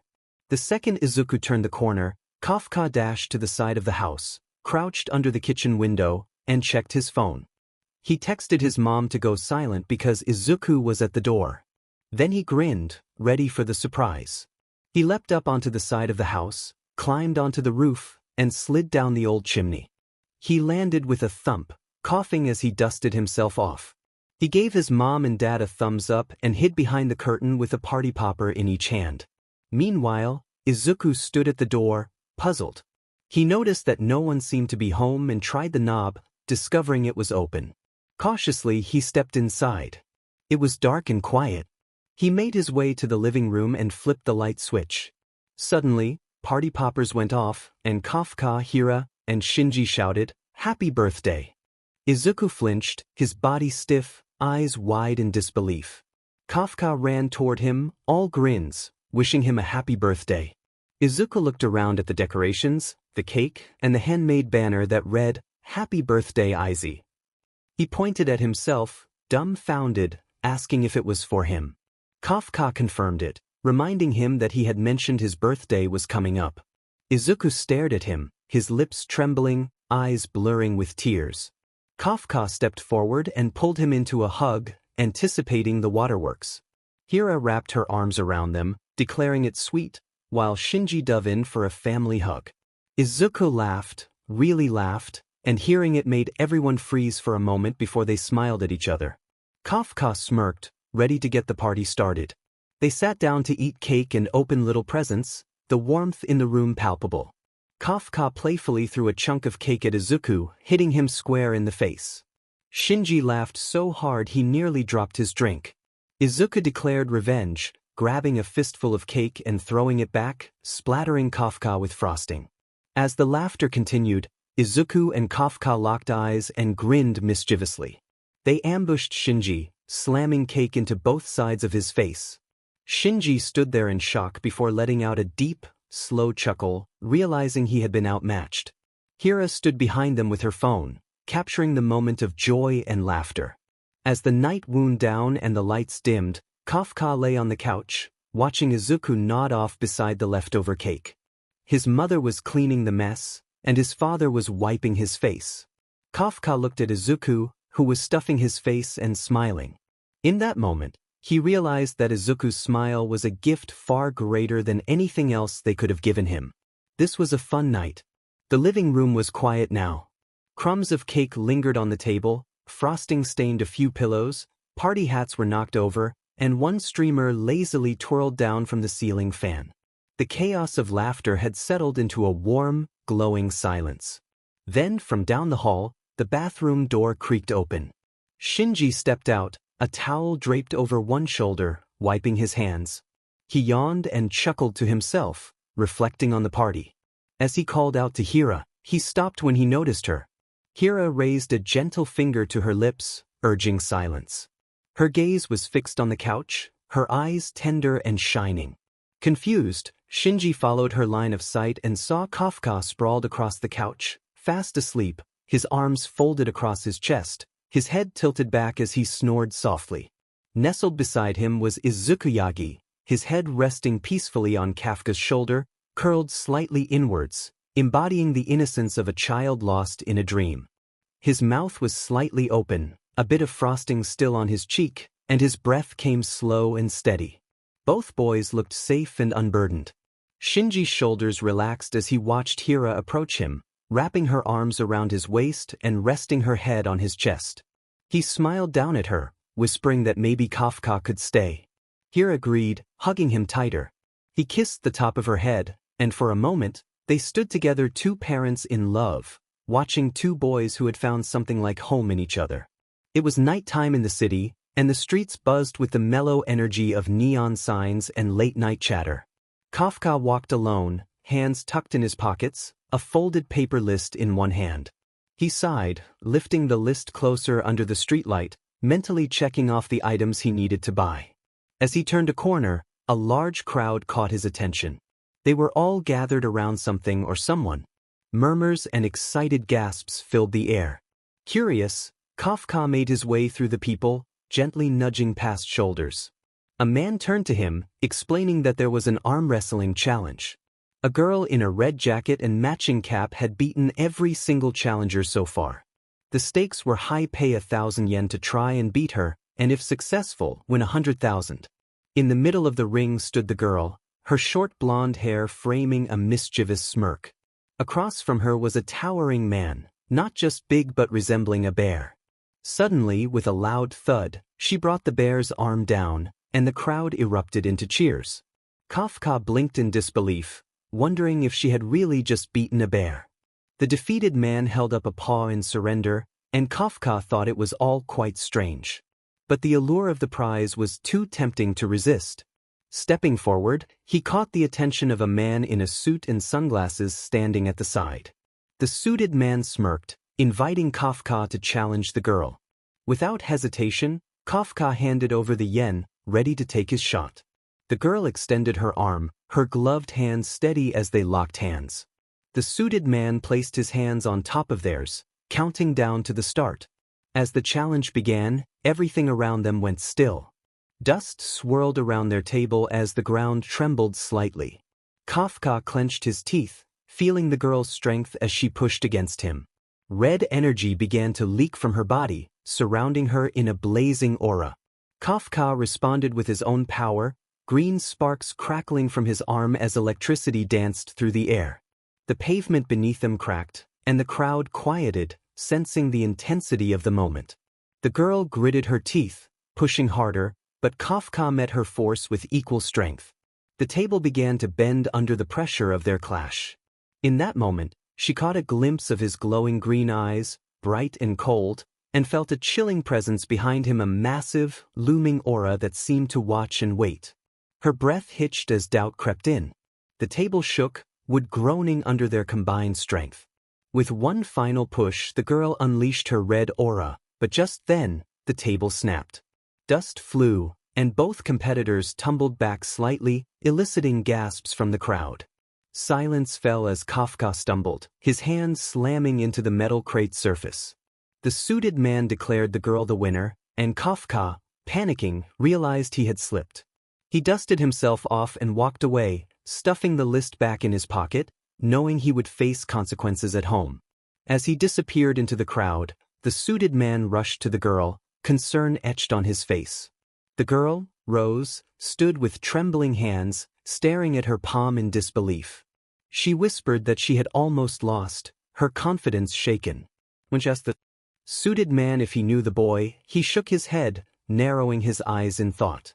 He knew every gifted child in Japan, yet this one was not in any of their records. Not one database, not one agency. Nothing. Rose stood up and dusted herself off, her body still tingling from the memory of that pressure. She wondered who that person was, tightening her grip with a newfound excitement. A few days later, Kafka stood outside Izukuyagi's house, leaning against the wall beside the door. The sun had not fully risen yet, casting a soft orange hue over the quiet street. With his hands in his pockets, he let out a sigh, reflecting on his recent freedom from punishment. He recalled the evening he had come home late from the arm wrestling challenge, holding only half of what his mom had sent him to buy. At first, she didn't yell. She simply looked at the missing groceries, her eyes glowing with a terrifying intensity that froze him in place. Then came the yelling and the grounding. He reminded himself never to upset his mom again. The door creaked open, pulling him back to the present. Izumi stood there, wearing a simple black shirt and white pants. Her green eyes blinked when she noticed him. She greeted him shyly, but Kafka barely acknowledged her, his voice flat and cold. He didn't hate her, but trust was another matter.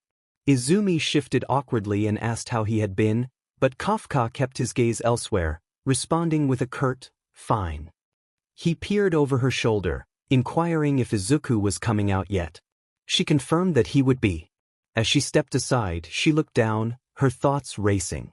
Before she could figure it out, the door opened wider, and Izuku stepped out, followed by All Might and Inko. Both Izuku and Inko glared at Kafka, but All Might offered his signature grin. All Might greeted Kafka, but he didn't respond properly, bluntly asking where Izuku was. All Might assured him that Izuku was right there, and Izuku stepped forward with a bright smile, greeting Kafka. They bumped fists casually, as if nothing else mattered. Kafka suggested they leave, and as they began to walk, All Might called out, offering them a ride. Everyone turned in shock, and Inko questioned the offer. All Might raised a hand with a calm smile, his voice carrying an odd weight that silenced her. Kafka narrowed his eyes, feeling suspicious, and declined the offer, suggesting they leave. They walked down the street, ignoring Zuko, who stood near the door, muttering under his breath. All Might continued to smile, though it felt somewhat unsettling. After a while, they arrived at the massive gates of UA High, where students crowded the entrance, buzzing with nerves and excitement. Kafka and Izuku walked together until they reached the registration boards. Kafka glanced at the assignment letters, noting that Izuku was in Room D while he was assigned to Room B. They exchanged brief words of encouragement before parting ways. Inside Room B, Kafka sat through the written exam without breaking a sweat. The subjects were straightforward, and the exam passed in a blur. Later, all the applicants gathered in a large auditorium where Present Mike explained the practical exam. He detailed the point system for the robots they would face and warned them to avoid the zero-pointer. Kafka leaned back in his chair, thinking that at least this was similar to the anime. He smirked, feeling a thrill at the prospect of the challenge ahead. When the explanation ended, everyone was sent to their designated training grounds. Kafka arrived at Gate B, stretching his arms and observing the packed area filled with nervous faces.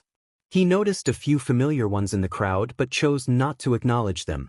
Present Mike appeared on a screen, announcing the start of the exam. Before the countdown even began, Kafka exploded forward with a jump, sailing clean over the gate. As students rushed forward, Kafka was already gone.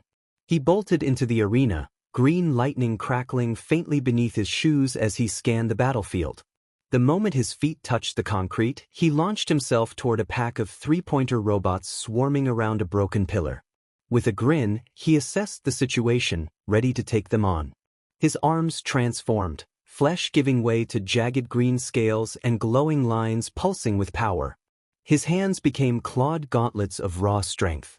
In a flash, he spun through the group, taking down the first three-pointer with a heavy slash, sparks flying. The second robot reached out with a metal claw, but Kafka ducked low, slashing upward in a green arc that cleaved through its arm and chest. The third robot barely had time to react before it was incapacitated. Kafka continued his relentless momentum, taking down a one-pointer that targeted him. He launched into the air, executing a spinning flip before smashing down on the robot's head with tremendous force. As alarms blared in the distance, Kafka dashed through crumbling alleys and rubble, his claws flashing as he helped other students in trouble. He landed beside a boy struggling against a two-pointer and quickly kicked it away, encouraging the boy to move. Just then, a robot's fist slammed into Kafka's jaw, snapping his head to the side. For a moment, it seemed the blow had landed, but then a glow lit from within his mouth, and Kafka's lips curved upward unnaturally, revealing razor-sharp teeth. His jaw opened wider, monstrous and terrifying as he bit down on the robot's metal arm with a deafening crunch. The taste was metallic and rusty.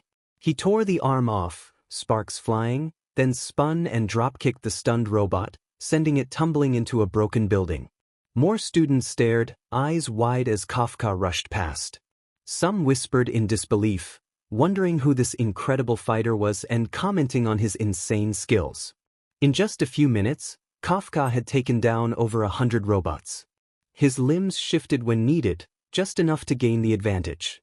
The green aura surrounding him pulsed with energy, as if something untamed inside him was aching to break free. He dashed forward, grabbing a girl about to be crushed by a three-pointer. She expressed her gratitude, and he simply gave her a thumbs up as he landed and tore through another three-pointer charging at them. He noted his progress, feeling satisfied but knowing he wasn't done yet. He leapt atop a building, surveying the chaotic arena filled with robots and students fighting. Kafka stood there, elevated and breathing steadily. Cracking his knuckles, he let the green lightning crawl along his arms, ready to wrap things up. Then he jumped. A series of precise, mid-air flips sent him crashing down through a group of 4 robots. His claws dug into one's core while his knee struck through another's head. He didn't just fight. He danced through the battlefield, a blur of raw power and precise control. With every movement, he cemented himself as someone the onlookers couldn't ignore. High above the chaos, inside UA's central monitoring room, the teachers and top heroes watched in silence. Large monitors displayed different sectors of the exam arena, students battling waves of robots, some struggling while others shone. Aizawa narrowed his eyes, arms crossed, observing the readings of the boy surrounded by green lightning. The readings fluctuated wildly, spiking off the charts one moment and dropping the next as if he were suppressing himself. Present Mike leaned back in his chair with a grin, admitting that the boy had style and was clean with his moves. Midnight tapped her lips thoughtfully, her eyes widening slightly as she leaned forward, impressed by his surgical precision and footwork. Behind her, Mirko stood with her arms folded, ears twitching, eyes glued to the screen showing Kafka drop-kicking a three-pointer into another and then catching a falling student midair. She remarked on his monstrous abilities, expressing her admiration. Endeavor observed quietly at first, arms crossed, watching Kafka dismantle a swarm of robots with a fierce grin and glowing green claws. His flames flickered slightly as he noted the boy's incredible strength. Meanwhile, the scoreboards began to update, drawing everyone's attention. Bakugo Katsuki had 387 points, showcasing his explosive power. Izumi Yagi had 437 points, moving with precision and sharp green aura slicing through machines. Zuko Yagi had 274 points, solid but lower than expected, standing amidst the wreckage of robots. Then came another name, Izuku Yagi with 479 points, bulldozing through two-pointers with pure determination, breaking through metal bodies like they were glass. Midnight blinked in surprise at the revelation of the Yagi boy's strength. Nizu calmly sipped his tea, a knowing glint in his eyes, recognizing the boy's potential. But the surprises continued. A dark-haired boy with swirling void around him had 511 points, collapsing robots from within. A girl with short white hair and a ghostly aura had 548 points, dancing elegantly between enemies. A blue-haired boy blasted forward with sonic booms, striking faster than the eye could track, earning 576 points. A girl with a katana, moving like wind and thunder combined, had 637 points. The teachers murmured in astonishment, acknowledging that this year's batch was exceptional. Then the screen shifted again. Kafka stood on a massive pile of robot wreckage, kneeling in the center like a war god on a throne of metal. His chest heaved slightly, green lightning crackling from his limbs, and his clawed arms dripped with oil and sparks. As the smoke cleared, the scoreboard blinked, and everyone froze. Kafka Shinji had 1,893 points. Silence enveloped the room before chaos erupted. Present Mike expressed disbelief, while Midnight and Mirko were equally shocked, realizing he had surpassed All Might's record by an astonishing margin. Endeavor's pride faltered as he struggled to comprehend the impossibility of it all. On screen, Kafka slowly looked up, his eyes glowing an eerie green beneath his messy bangs. He remained calm and still, exuding an unsettling presence. Around him, the remains of robots sparked and crumbled. Kafka cracked his knuckles, acknowledging his overwhelming performance with a chuckle, realizing he might have overdone it a little. Back in the control room, no one spoke for a long moment until Aizawa finally remarked with a smirk that the boy was in his class. Mirko expressed her amazement at his strength, while Midnight noted the dangerous potential he possessed. Nizu adjusted his tie, chuckling as he anticipated just how strong Kafka truly was. On the ground, Kafka landed near another group of injured students, assessing the situation for immediate threats. He decided to keep going a bit longer when suddenly, the ground trembled, and a loud mechanical boom echoed in the distance. Everyone froze, and Kafka realized the zero-pointer was approaching. He turned to see the towering metal behemoth rolling through the city, chaos erupting as students screamed and scattered. Kafka narrowed his eyes, impressed by the size of the threat, but smiled as he prepared to take action. With glowing green cracks racing down his legs, he activated his boosters and rocketed forward like a missile, ready to end this battle. In an instant, Kafka stood before the zero-pointer, its glowing red optics unable to register his presence. With a fierce grin, his arms split open at the sides, new boosters forming along the cracks of his kaiju flesh, humming with power. He launched his fist directly into the robot's head. A blinding flash illuminated the sky as the impact resonated across the field. The upper half of the zero-pointer erupted outward, a massive crater forming in its skull as the rest of the giant collapsed in slow motion, metal groaning before it crashed into the earth below. Kafka landed lightly, green light flickering off his skin, steam rising from his limbs. He stood amidst the silence of destruction, surrounded by twisted metal and smoke, his grin calm and proud. He wondered how Izuku was faring and walked off through the rubble as if nothing had happened. A week had passed since the UA entrance exam. Kafka lounged on the living room couch, his head resting on one armrest, lazily holding the remote while the TV played a mindless late afternoon program. His other hand scratched his side. Beneath him, Izuku sat on the floor between the couch and the table, knees up, eyes glued to the screen, quietly enjoying the moment. Kafka let out a tired sigh, squinting at the screen, thinking that there was never anything good on during this hour. Just then the doorbell rang. Hira's cheerful voice called from the kitchen, asking him to get it. With a sigh, Kafka rolled off the couch and dragged himself to the door. No one was there, but 2 plain envelopes stamped with the UA Academy seal lay at the doorstep. Kafka blinked, staring at them for a moment, realizing they were the results. He picked them up and headed back inside, announcing to Izuku that their results had arrived. Izuku practically leaped to his feet, surprised. Kafka waved the envelopes in the air like a prize, confirming that it was indeed a good idea to change the address to his. A flashback revealed that while filling out their forms after the test, Kafka had leaned over to Izuku's paper, urging him to put his address instead. Though confused, Izuku had trusted him and filled it in. Back in the present, both of them sat side by side as Izuku's fingers trembled while opening his envelope. Inside was a thin chip, leaving Izuku puzzled. Kafka snatched the chip and slotted it into the projector on the coffee table. A bright blue light flickered, and Present Mike appeared in hologram form, grinning as always. He announced Izuku's score of 486 points and his ranking of 8th in the entrance exam, declaring that he was in. The hologram flickered out, and Izuku sat still for a moment, eyes wide and glassy, before tears welled up and slid down his cheeks.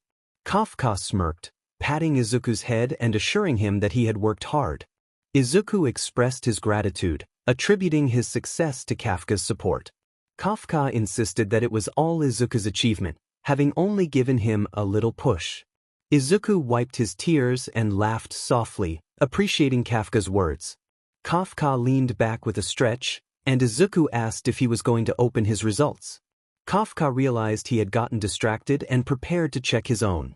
The soft rays of dawn filtered into a quiet dorm room, the peaceful silence broken only by a loud snore echoing from under a messy blanket.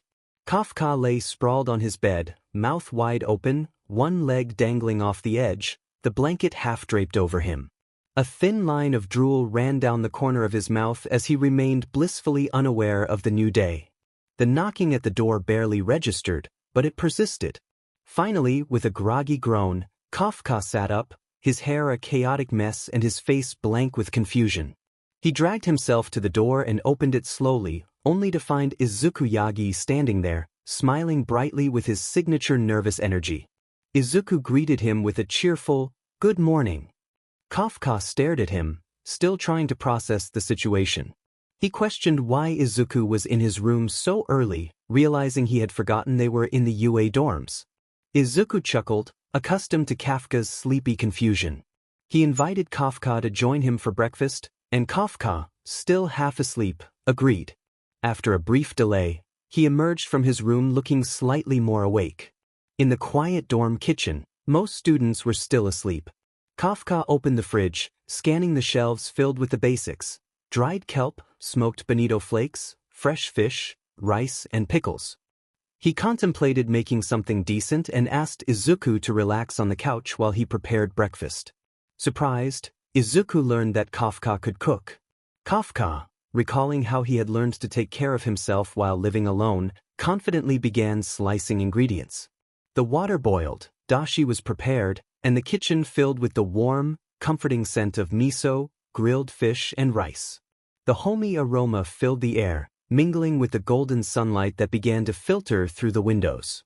It was peaceful, truly peaceful. As he stirred the soup, MC felt a pair of eyes on him. He turned slowly to his side and spotted her.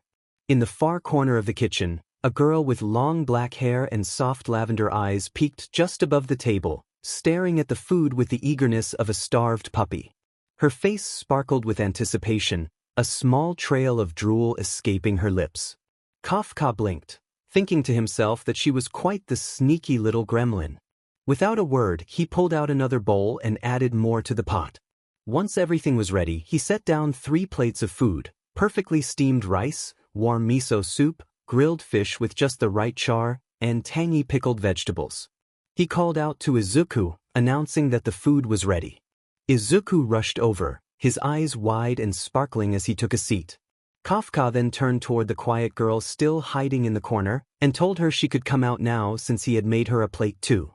She blinked, slowly standing up and walking toward them.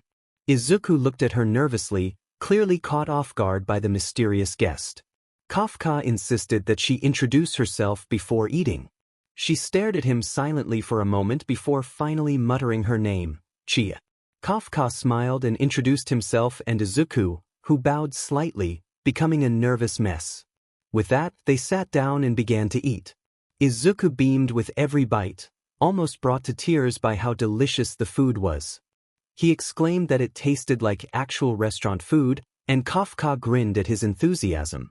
Chie, on the other hand, remained quiet, devouring her rice with an emotionless expression, but her plate was scraped clean in mere seconds.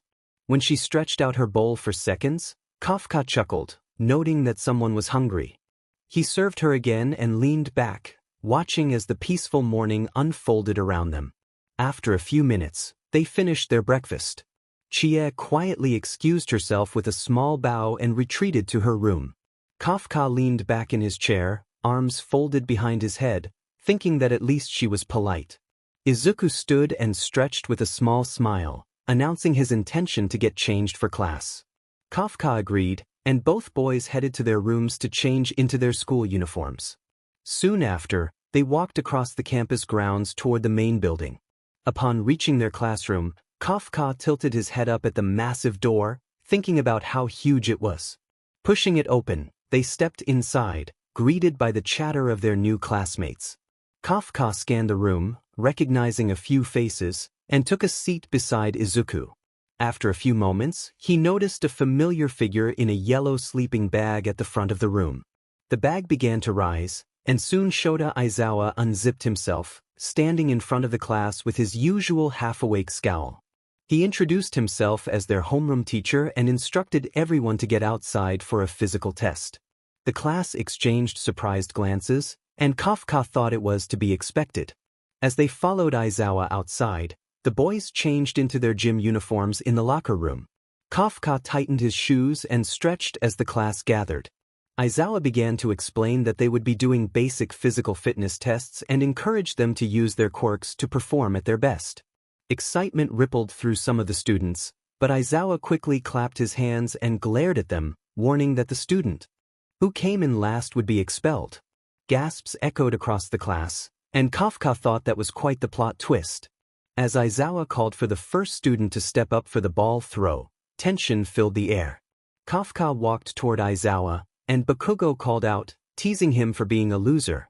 Kafka barely acknowledged him, while Zuko smirked, commenting that Kafka was not dead last. Aizawa tossed Kafka the ball, instructing him to throw it as far as he could. Ida questioned why Kafka was throwing first if he was ranked first, to which Aizawa replied that Kafka had shattered the previous record holder's Score All Might's record. The class fell silent, eyes widening in disbelief. Even Chia looked up, intrigued. A blue-haired boy with sharp eyes leaned forward, grinning at the revelation. Stepping into the circle, Kafka rotated his shoulders, ready to impress. His right arm crackled with energy, green light wrapping around it as kaiju-like features emerged. Sharp claws formed, and green energy pulsed from his skin. Izuku quickly ducked, warning everyone of the impending throw. With a powerful motion, Kafka hurled the ball, creating a shockwave that bent trees and cracked the ground beneath him. The ball soared through the clouds, disappearing from view. A few students were blown back from the force, while others shielded their eyes from the dust. As the dust settled, Aizawa checked his device, a smirk forming on his face as he announced the distance, 36,924 meters. The class fell into silence, and Kafka thought he might have overdone it. Bakugo clenched his fists, while Izuku blinked in awe. The blue-haired boy grinned wider, clearly impressed. Aizawa stood off to the side, arms crossed, scanning the device in his hand. He called for the next student to step up, and one by one, they came forward to throw. Some performed well, while others struggled. Chie stepped up next, her purple eyes focused as she took a deep breath. With an elegant motion, she twisted her hips and let the ball fly, a pulse of raw pressure emanating from her fingers. The ball zipped through the air swiftly. Aizawa glanced at the result and announced her score, 693 meters. A few students whistled, acknowledging it as a solid score. Kafka watched silently from the sidelines, crossing his arms as he scanned the other students, thinking it was time for the big reveal. Izuku stepped up, determined. He took the ball, took a deep breath and focused, preparing to let it fly. As he released it, green lightning sparked around his arms. A loud pop echoed as the ball cut through the air at an incredible speed. A booming sound followed, causing everyone to flinch. Aizawa blinked at the screen and then held it up, announcing the distance. Gasps spread quickly among the students. Bakugo expressed his disbelief, while Kirishima and Ochako marveled at the strength displayed. Kafka raised an eyebrow slightly, impressed. He leaned back, arms crossed, casually observing as Mineta stepped up.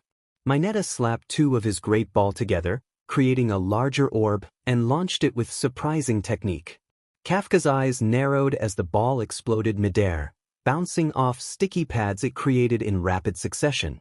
The ball shot into the sky like a bullet, and the device beeped again. Aizawa announced the distance, and Kafka's mouth fell open in shock. He watched Mineta walk back, looking frustrated. Just then, Izumi stepped up, the scar on her cheek catching the sunlight. She took the ball, calm and focused. As she reeled back her arm, green lightning coiled around her, familiar and powerful. Then, with a tremendous force, she launched the ball. A shockwave rippled across the training field as it arced into the sky. Aizawa checked his pad again, revealing the astonishing distance. Kafka's mind raced with disbelief at the revelation that Izumi possessed one for all instead of Izuku. Before he could process this, a blue-haired boy with sharp, wild eyes stepped forward. His body pulsed with energy, and Kafka realized he hadn't seen him before. The boy grinned and sprinted forward with incredible speed, launching the ball with a crack that echoed through the air. The ball disappeared into the sky, and dust kicked up from the sheer force. Aizawa announced the distance again, and Kafka's eye twitched in disbelief. The other students reacted with a mix of awe and confusion, the shockwaves still reverberating around them. When the results were tallied, the rankings for the ball throw were revealed, with Kafka leading by a significant margin. Following the ball throw, more tests commenced. The 50-meter dash, grip strength test, side jumps, seated toe touch and more. Kafka excelled in nearly every event, dominating the leaderboard by the end of the evaluations. As the day wound down, Toru's name appeared at the bottom of the rankings, leaving her in shock. Aizawa clarified that it was a tactic to motivate them, and no one was being expelled, much to Toru's relief. Later that evening, after an exhausting day, everyone returned to their dorms. They showered and cleaned up, the halls quiet. Kafka collapsed onto his bed, arms behind his head, reflecting on the day's events. He thought about how much had happened and hoped tomorrow would be less chaotic. As he stared at the ceiling, thunder rumbled faintly outside, and he soon drifted off to sleep.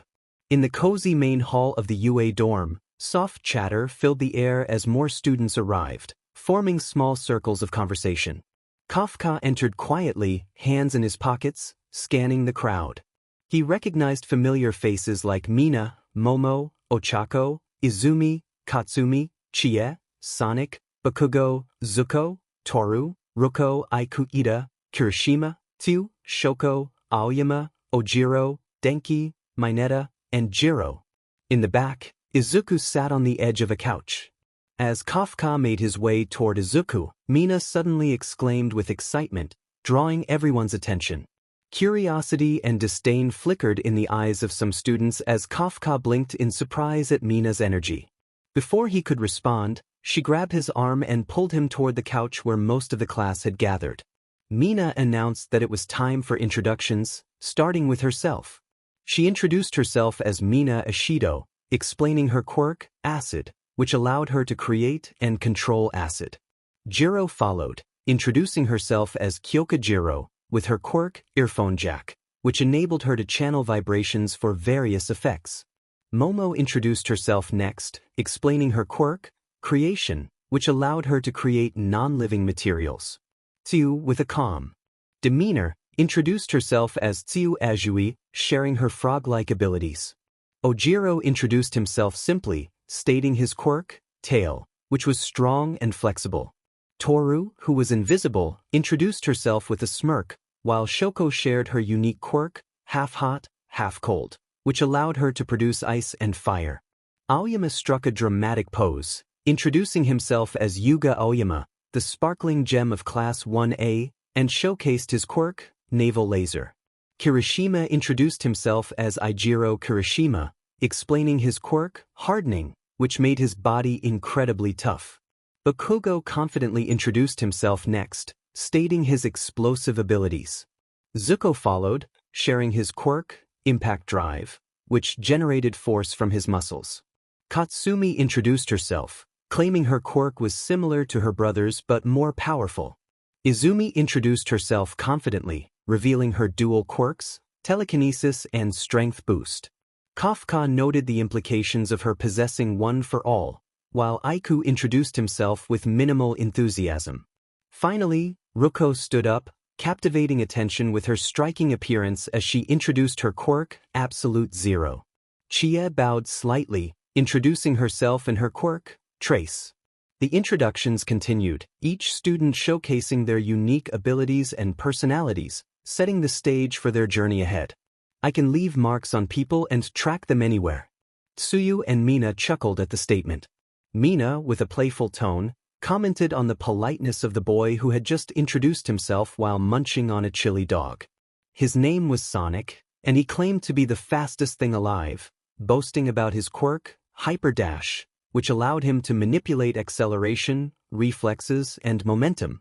Meanwhile, Mineta barely glanced up from his phone, introducing himself as Minoru Mineta, explaining his quirk, Pop-Off, which allowed him to pull sticky ball from his head.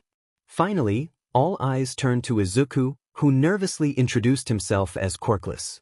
The room fell silent, and a heavy pause followed, with Bakugo, Katsumi, Ida, Momo, Ochako, Zuko, and Izumi sneering or chuckling at his admission. Zuko snorted, labeling him a loser, but Mina gasped in shock, exclaiming how cool she thought it was. Izuku flinched at the reaction, while Mina's head lowered, her bangs hiding her eyes. She insisted that being quirkless was impressive, leaving Izuku wide-eyed in surprise. It had been about a week since the hero and villain training session, and the class still buzzed with memories of the intense battles. A quick recap revealed the highlights. In the match between Izumi and Jiro against Kirishima and Ojiro, Izumi's strength and telekinesis overwhelmed Kirishima, while Jiro disrupted Ojiro's footing, leading to their victory. In the standout match, Izuku and Mineta faced Bakugo and Ida.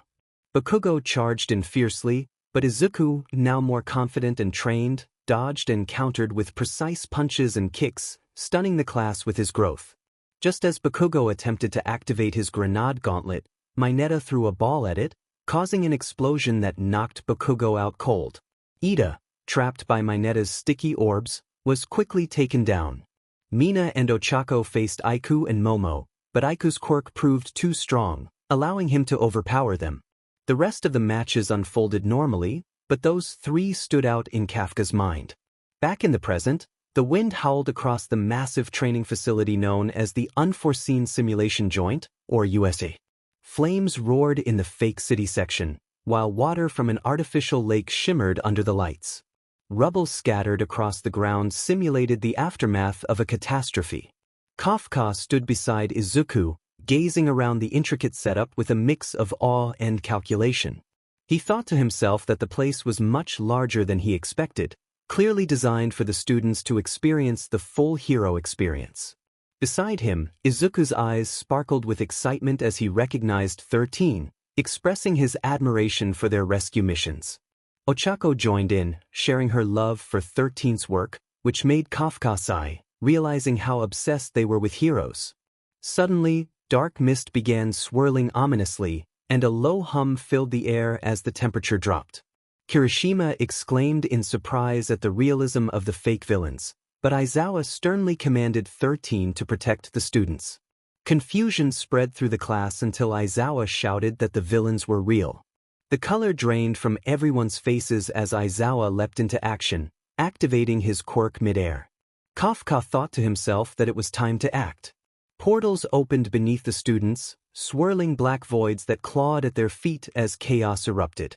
13 urged everyone to stay together, but Kafka's footing vanished, and he fell into a shadowy portal, landing hard in the blazing city sector of US. He rolled once before stopping himself with a hand, thinking he could have landed better. His goal was to find Shigaraki, defeat him, and help him become the hero he once dreamed of being. Momo called out to him, and he turned to see her, Izumi, and Aiku emerging from behind the rubble, flames flickering behind them. He dusted himself off and asked if they were coming with him to help Aizawa. Izumi nodded nervously, and Kafka warned them against any funny business, making sure they understood he was watching them closely. Aiku calmly inquired about the plan, and Kafka scanned the burning buildings, noting they had company. He instructed them to clear the area before regrouping with Aizawa. From the smoke, twisted figures began to emerge, villains in patched-up armor, some with animalistic traits and others wielding crude weapons. They moved like a pack of wolves, and Kafka prepared himself for the fight ahead. He told his companions to handle the left side while he took the right. Momo gasped in fear at the number of villains, but Kafka grinned confidently, assuring them they should be more concerned for the villains. Electric green lightning crackled across his shoulders as he transformed, his body shifting with bulging muscles and glowing eyes. As he charged at the villains, determination surged within him. The first opponent swung a heavy fist, but Kafka expertly dodged, countering with a powerful punch that sent the villain crashing into a building. He didn't hesitate, moving on to the next, knocking another aside with a swift elbow. The villains attacked in waves, but Kafka handled them with swift, calculated movements, dodging and countering every strike, taking out another with a roundhouse kick that sent his opponent flying back into the others. The villains continued to charge at Kafka, but with each one, he responded faster. No one could match his speed. With every strike, the ground trembled beneath him, the force of his blows overwhelming. A swift spin kicked another villain in the gut, sending him reeling, and Kafka followed up by knocking the next villain off his feet. As the fight intensified, Kafka smirked. A villain charged toward him, ready to strike, but he effortlessly sidestepped the attack and retaliated with a swift elbow to the villain's stomach. The man gasped for air and staggered back, only to receive a crushing knee to the face, crumpling to the ground in defeat. Without wasting a moment, Kafka leaped over the next opponent and kicked him in the back, sending him crashing to the ground with a loud thud. Taking a deep breath, Kafka jumped high into the air, his body crackling with energy. Lightning surrounded him like a thunderstorm, and the villains could only watch in shock as his foot glowed with power. When he came crashing back down, he stomped with immense force, causing the earth beneath him to crack open. A massive shockwave rippled through the area, sending every villain within range flying back. The ground shook violently, as if a bomb had gone off. Kafka stood tall, his chest rising and falling with each breath, his kaiju transformation radiating fierce, unrelenting energy. Aiku and Izumi watched in awe, their eyes wide in disbelief as they observed Kafka overpower the villains with overwhelming strength. The sound of the battle continued to rage around them, pulling them back into their fight. Kafka smiled, feeling the rush of adrenaline, but his focus remained unwavering. He was just getting started. Kafka's fists were drenched in sweat and smoke from the last group of villains. His eyes darted as he heard the sound of a villain charging at someone behind him. He bolted forward, a streak of green lightning across his arm. The villain leaped at Momo, arm raised. With a powerful punch, Kafka's fist crashed into the side of the villain's face, sending him spiraling through a scorched van and crashing into rubble. Momo gasped, calling out to Kafka, but he remained focused. He noticed her gratitude caught in her throat as her eyes lowered. Without a second glance, he rushed forward into the remaining villains. Punches cracked skulls, thunder echoed from his boots, and his kaiju-enhanced limbs tore through the wave like a monster. Aiku moved with shadow-like grace, his dark side quirk engulfing enemies in tendrils of void. In a matter of minutes, the area fell silent again, villains down and defeated. Aiku panted, declaring it was the last of them. Kafka turned to see Izumi slumped against a wall, her left arm twitching and bent unnaturally. He thought to himself that she must be experiencing side effects, just like Izuku had with One for All. Momo sat beside her, barely catching her breath, her eyes avoiding Kafka. She didn't say a word. Kafka instructed them to rest while he went to find Aizawa. Izumi quietly agreed, and Momo nodded, both too exhausted to lift their heads. Aiku sighed, realizing he was now the babysitter. Kafka dashed off, moving swiftly across the broken ground of the USA. Smoke curled up from collapsed buildings and smoldering fires. Explosions rang out deeper inside, and he narrowed his eyes, heading toward the center of the battlefield. He landed heavily, cracking the cement under his boots, and scanned the scene. He thought of Aizawa, Bakugo, Kirishima, Shoko, Izuku, Tsuyu, and Mineta. His eyes widened when he saw Aizawa pinned down by something massive and crimson. It wasn't a Nomu, it was something else entirely. The creature snarled, its red skin glistening like armored plates, with a massive single eye burning like a furnace in its head. Bakugo lay in the dirt, blood streaming down his side, while Shoko helped Tsuyu up.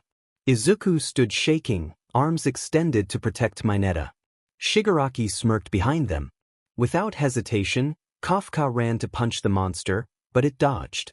Shocked, he looked at Aizawa to check if he was okay. Aizawa opened one bloodied eye and gave the faintest nod, but his mouth didn't move.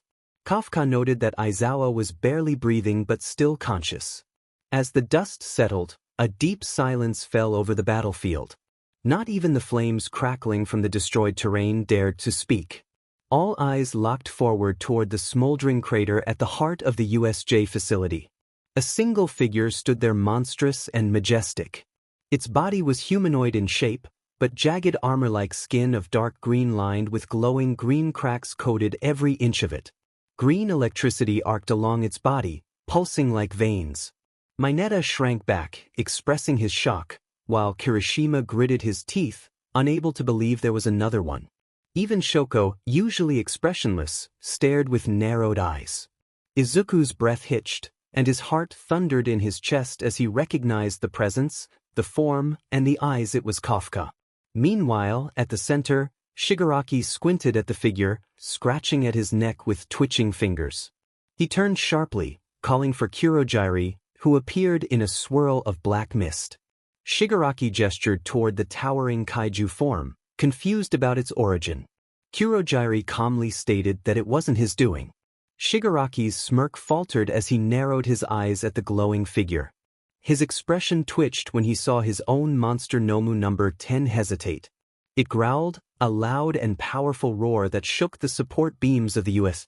Shigaraki clenched his fists, demanding that number 10 get rid of it. The massive red Nomu roared and launched forward like a missile, its muscles swelling and fists clenching. The students could barely follow its movement. Kirishima exclaimed in shock at its speed, while Shoko stepped forward, tensing.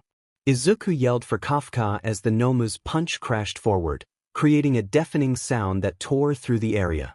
The ground cratered, and the shockwave sent waves of rubble into the air, engulfing everything in chaos. Then silence fell. Izuku blinked through the smoke, his heart racing. What he saw made him gasp. The Nomu's massive fist was caught, held in the palm of Kafka's monstrous kaiju hand. Kafka stood there, silent and still, not a scratch or wince on him. His body radiated green lightning as the dust around him danced from the static pressure. Shigaraki stood in shock, eyes wide with disbelief. The Nomu growled, attempting to pull back its arm, but Kafka's grip tightened. Veins of light throbbed through his arms, and sparks crackled at his feet. The Nomu swung its other fist at Kafka, but he raised his knee and blocked it effortlessly. Without uttering a word, Kafka's glowing eyes slowly turned, piercing as he stared down the Nomu like a predator examining its prey. Electricity burned through the air, and cracks formed beneath his feet. He released the Nomu as it jumped back, but before it could land, Kafka's fist struck its face, sending it flying. The impact created a loud thud, and the Nomu grunted in pain, a deep mark left on its body. Quickly recovering, the Nomu landed back on its feet, its hand touching its belly as the mark healed instantly. It let out a low, guttural growl, glaring at Kafka. Without hesitation, both the Nomu and Kafka charged at each other, fists raised. The ground shook as their fists collided, creating a shockwave that sent debris flying in all directions. Kafka's speed was overwhelming. His fists struck with lightning precision, each blow powerful enough to shatter stone. He dodged the Nomu's attacks with ease, anticipating its moves. As the Nomu swung its fist, Kafka ducked and delivered a crushing blow to its face. The impact cracked its skull, sending the Nomu crashing to the ground. Snarling in fury, the Nomu quickly rose, its body cracking and shifting as it charged at Kafka again, fists swinging with inhuman power. Kafka stood firm, a blur of motion as he danced around the Nomu's strikes. With every blow the Nomu threw, Kafka countered, his fists landing like thunder. Each punch from Kafka sent the Nomu stumbling back, but it quickly recovered, seemingly unstoppable. The Nomu's arms began to shake as it realized it couldn't land a hit on the agile warrior. It tried a new tactic, stretching its arms out in a horrifying manner, transforming them into long, blade-like extensions. With a sharp screech, the Nomu lunged at Kafka, attempting to skewer him with its elongated limbs. Kafka's eyes narrowed, and in an instant he dodged the blade-like arms, his movements fluid and graceful. Before the Nomu could retaliate, Kafka used its own extended arms to pull the creature towards him, bringing it right into his range. With a roar, Kafka jumped, planting both feet firmly on the Nomu's face and launching it backward with a force that shattered the surrounding walls. The Nomu crashed into the wall, concrete and metal breaking apart as it slammed into it. Dust from the collision began to settle, and Kafka stood tall, unwavering as the shockwaves from their battle subsided. But he wasn't finished yet. The air around him crackled with energy as bolts of lightning swirled around him like a storm. His muscles tensed, and his eyes glowed with an intense, fiery green light. He bent his knees, preparing for the next move. His hands rose, and with a sharp motion, rocket thrusters activated from his elbows, the hum of the engines filling the air as he charged. The Nomu, stunned from the previous blow, slowly began to rise, shaking its head and preparing for another attack. But Kafka didn't wait. With a primal roar, he launched himself forward, a blur of lightning and fury. The Nomu barely had time to react as Kafka's fist collided with its chest. The impact was like thunder, and the shockwave created by the punch tore through the air, sending tremors that rattled the very earth beneath them. The Nomu's body was thrown back, its massive form almost torn apart from the sheer force of the blow. The shockwave reached the sky, parting the clouds above as the ground beneath them cracked and split. The Nomu let out a deafening roar as its body disintegrated, overwhelmed by Kafka's strength. For a moment, everything went silent, the only sound the wind whistling through the debris-filled air. Then, the dust began to settle, and everyone stood frozen, staring at the devastation left in Kafka's wake. Shigaraki's jaw tightened, disbelief etched on his face at the sheer power Kafka had unleashed. Mineta, Izuku, and the others could only watch, stunned by the ferocity of the battle. Kafka stood alone in the aftermath, his eyes still glowing with the intensity of his transformation. His breath came heavy, but there was no sign of fatigue in his posture. He had won. Everyone remained frozen, eyes wide, breath held. The last thing they expected was for the monstrous titan to begin walking toward them. Each thunderous step cracked the broken ground beneath its massive feet. The air trembled with each movement, and with every second, the looming figure got closer.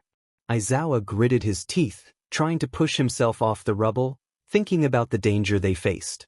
But then, another figure stepped forward: Izuku. He moved calmly, slowly walking toward the monster. Everyone's eyes snapped to him.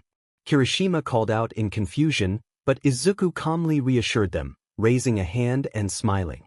He joked about being scared for a moment, thinking they would face another monster. The rest of the class looked at him in disbelief. Mineta urged him to stop, while Tsuyu questioned his actions. Izuku kept walking without fear. The kaiju stopped in front of him, towering like a building. A thick tension filled the air. Then, the monster scratched the back of its head, and a familiar voice rumbled from its throat. Kafka sheepishly explained that he just wanted to get rid of the other monster before it caused more damage. Bakugo's jaw dropped in surprise, while Kirishima expressed his shock at the creature speaking. Even Shoko, usually calm and collected, blinked in disbelief. Aizawa realized the voice belonged to Kafka. Izuku chuckled, acknowledging the situation and complimenting Kafka on his victory over the massive creature. Kafka's glowing eyes turned toward Shigaraki, the villain still standing in the distance. He stopped laughing, his voice deepening as he asked Izuku to give him a moment. Izuku nodded seriously, encouraging him to take his time. Kafka turned, his massive limbs moving with quiet thunder as he walked toward the villain who had started it all. Shigaraki stood frozen, scratching his neck anxiously, his muttering frantic. He repeated to himself that this wasn't part of the plan. Kafka's shadow loomed over him, and when Shigaraki finally looked up, he saw Kafka standing just inches away. Startled, he reacted with disbelief, questioning if Kafka could really speak. At that moment, a swirling black portal opened beside him and Kurogyari emerged from the mist, his form unstable. He urged Shigaraki to retreat, extending shadows toward him. Shigaraki remained stunned as Kafka did not attack, merely staring, silent and focused. Kafka addressed Shigaraki, emphasizing that even if he believed he was alone, he was not.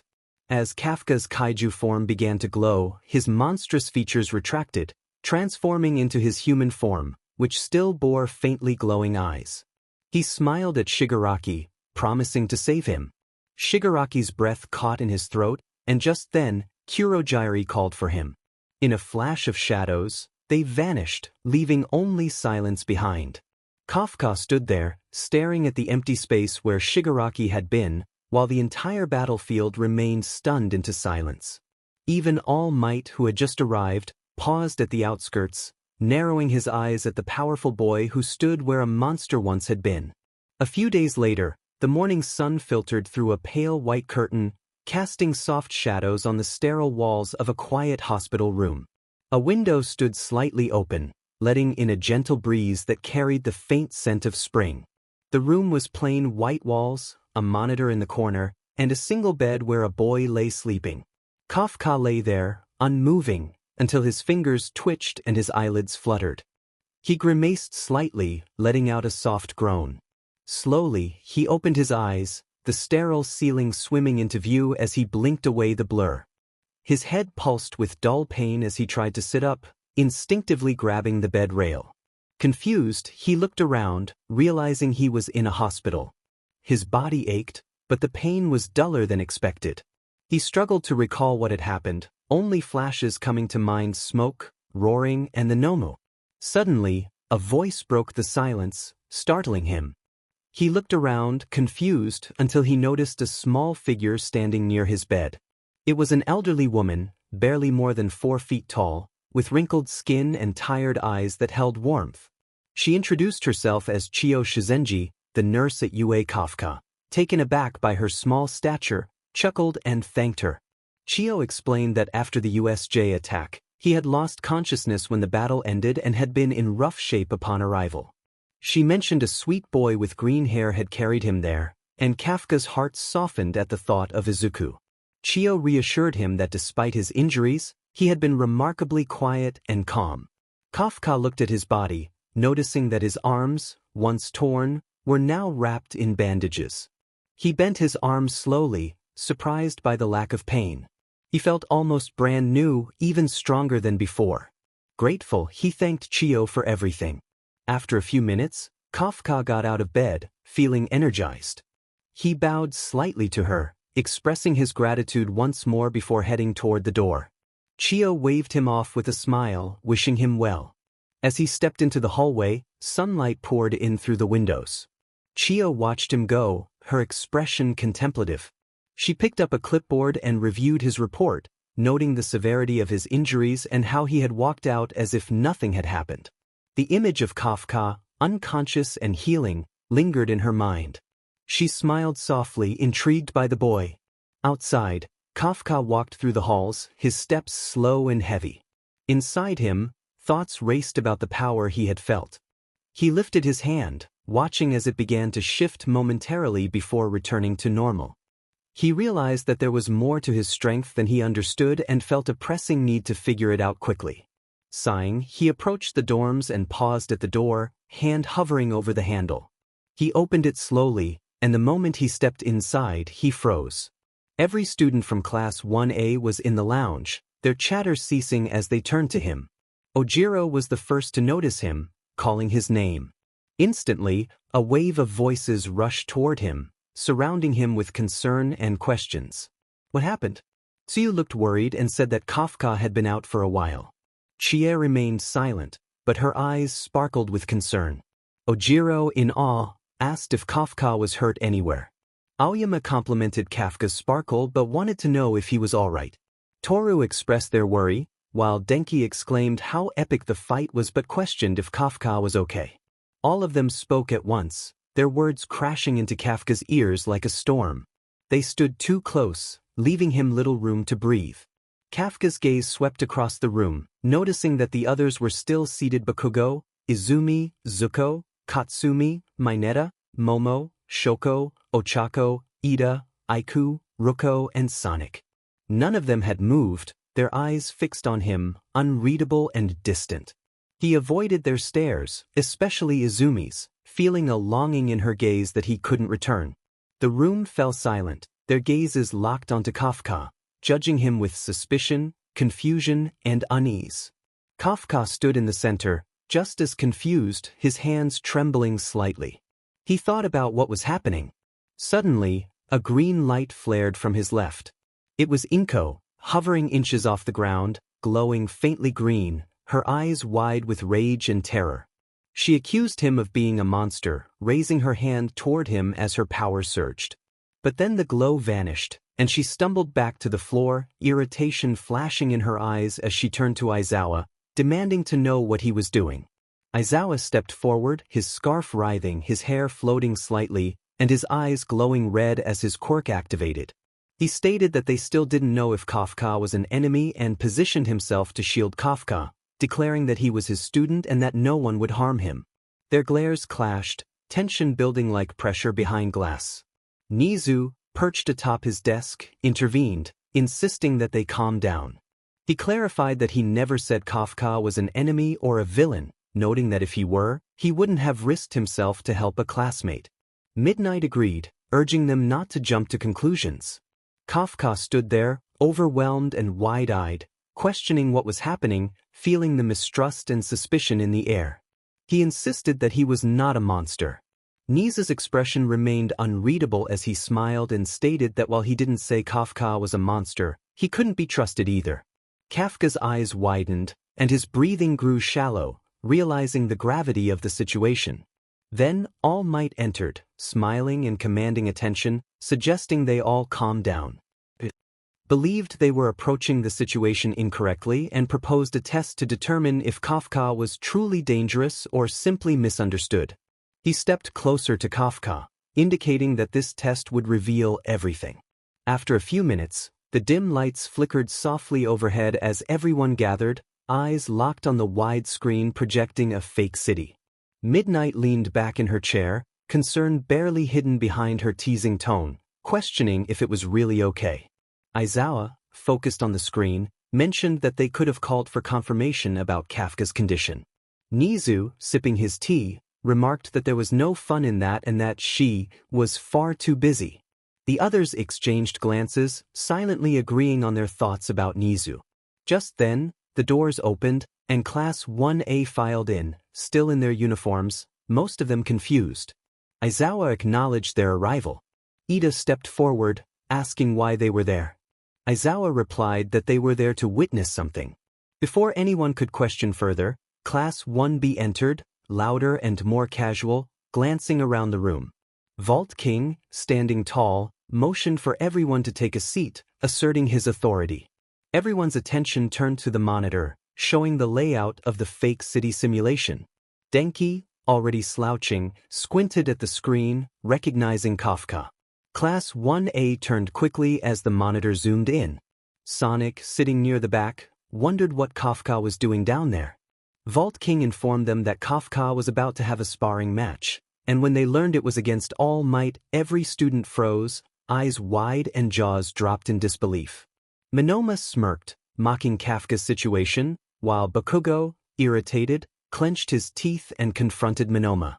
Before tensions could escalate, Kendo intervened, apologizing for Monoma's behavior. On the monitor, Kafka stood in the middle of the fake city, stretching and preparing. Outside, the wind passed through empty alleys and cracked roads as Kafka surveyed his surroundings. All Might, just ahead, beamed at him, encouraging him to give it his all. Kafka sighed, thinking about how he wanted to punch All Might. Suddenly, All Might vanished, and a shockwave erupted as he reappeared in a blur, fist ped back. The impact cracked the pavement beneath them, creating a miniature earthquake. When the smoke cleared, All Might stood there, his smile sharper than before, expressing relief that the fight wasn't over in one shot. But it looked like Kafka was more than just muscle after all. He stood firm, his arms fully transformed into kaiju form, blocking with both arms raised in defense. Cracks ran across the ground beneath him, but he hadn't fallen. All Might smiled as he observed Kafka. All Might, grinning, decided it was time to get serious. Suddenly he vanished from sight, then reappeared with a powerful slam. Kafka's body bent from a gut punch that sent him flying. He skidded across the ground, the concrete breaking beneath him. All Might called out his signature move, Detroit Smash. Another blow landed, and Kafka was too slow to react. He thought to himself about how he needed to move faster. A punch shattered his guard, twisting his arm in an unnatural way. He grimaced, feeling the pain radiate through him.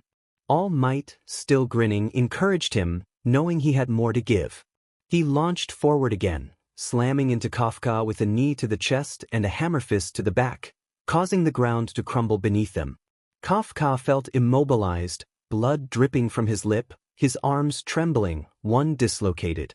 He struggled to push himself up when All Might unleashed another powerful blow, sending him crashing into a steel beam, bending it inward. His body bounced off the ground, hitting hard. All Might landed a few feet away, watching with a challenging gaze. Kafka groaned, lifting his head to see his shaking hand. Frustration bubbled within him as he forced himself to his feet, staggering. All Might cheered him on, urging him not to give up. Kafka's breath was shallow, his chest heaving, his body screaming in protest, but he stepped forward nonetheless. In the observation room, tension filled the air. No one dared to breathe as they watched the screens showing All Might being overwhelmed. Kafka, in his berserk form, loomed over him like a demon unleashed. The members of Class 1A and 1B couldn't believe their eyes. Their symbol of peace was losing. Denki's voice trembled as he whispered about the situation, and silence fell over the room. Even Bakugo was taken aback. Then, breaking the tension, Aizawa urgently called for Mirko, Vlad King, and Endeavor, insisting they needed to intervene before it was too late. The gravity of his words snapped everyone back to reality, and heroes rushed to prepare, while some students trembled and others clenched their fists in helplessness. Suddenly, a chair scraped back, drawing all heads toward Inko. Her hair rose, eyes glowing with a fierce determination. Without a word, she walked toward the door. Che, tense, pointed at one of the monitors, and Aizawa followed her gaze, his eyes widening in shock. In the fake city, All Might groaned, his vision hazy and limbs battered. Kafka's massive form towered above him, ready to finish the job.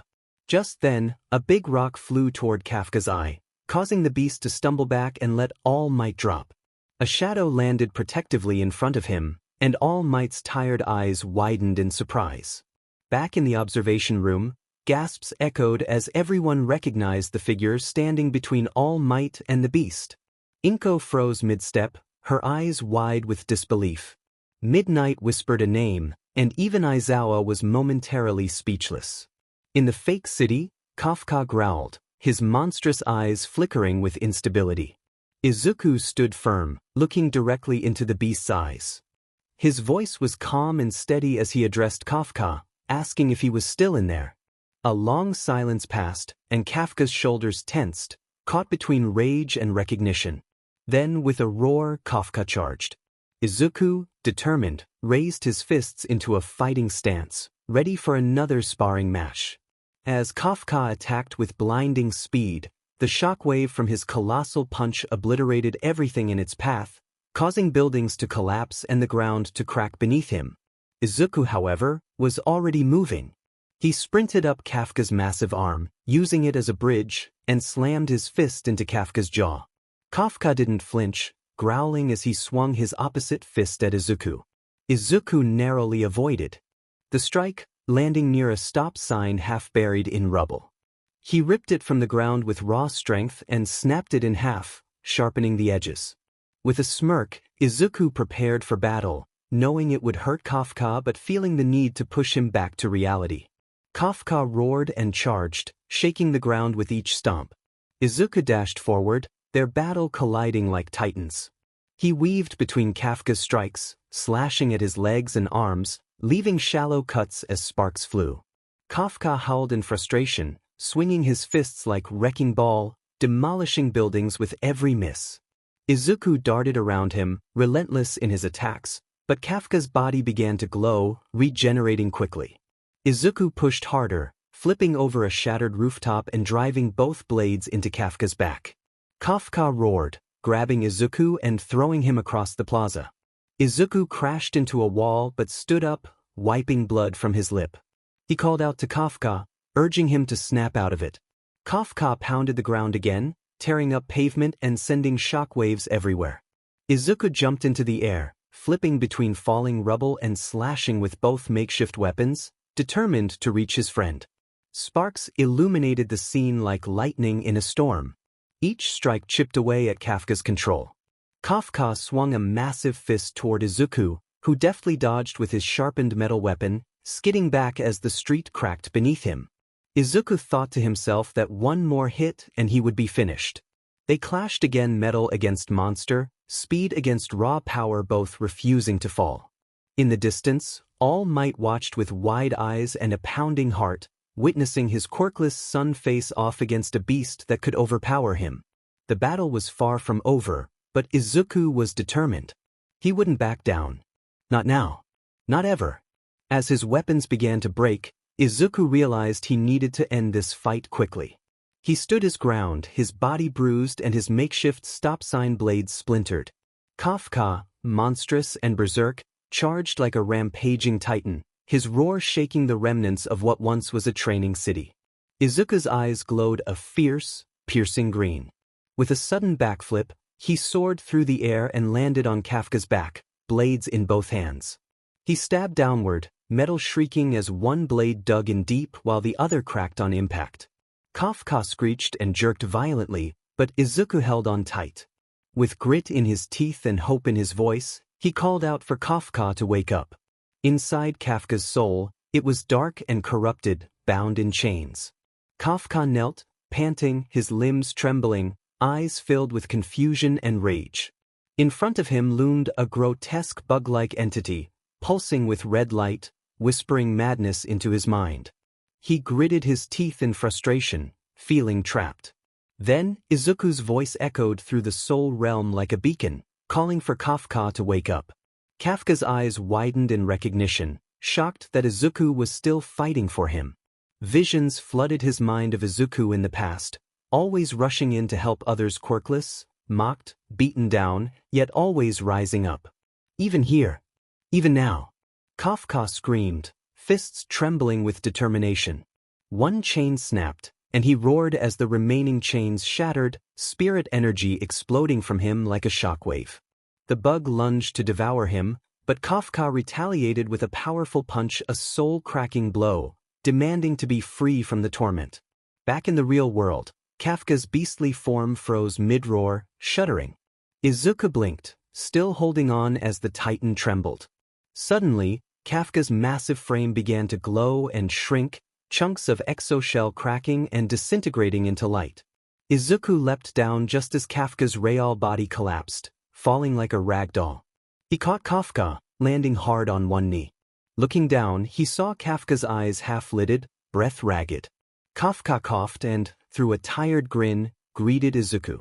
They shared a moment of relief, both warriors lying amidst the rubble, exhaustion heavy but hearts lighter, one saved, and one who never gave up.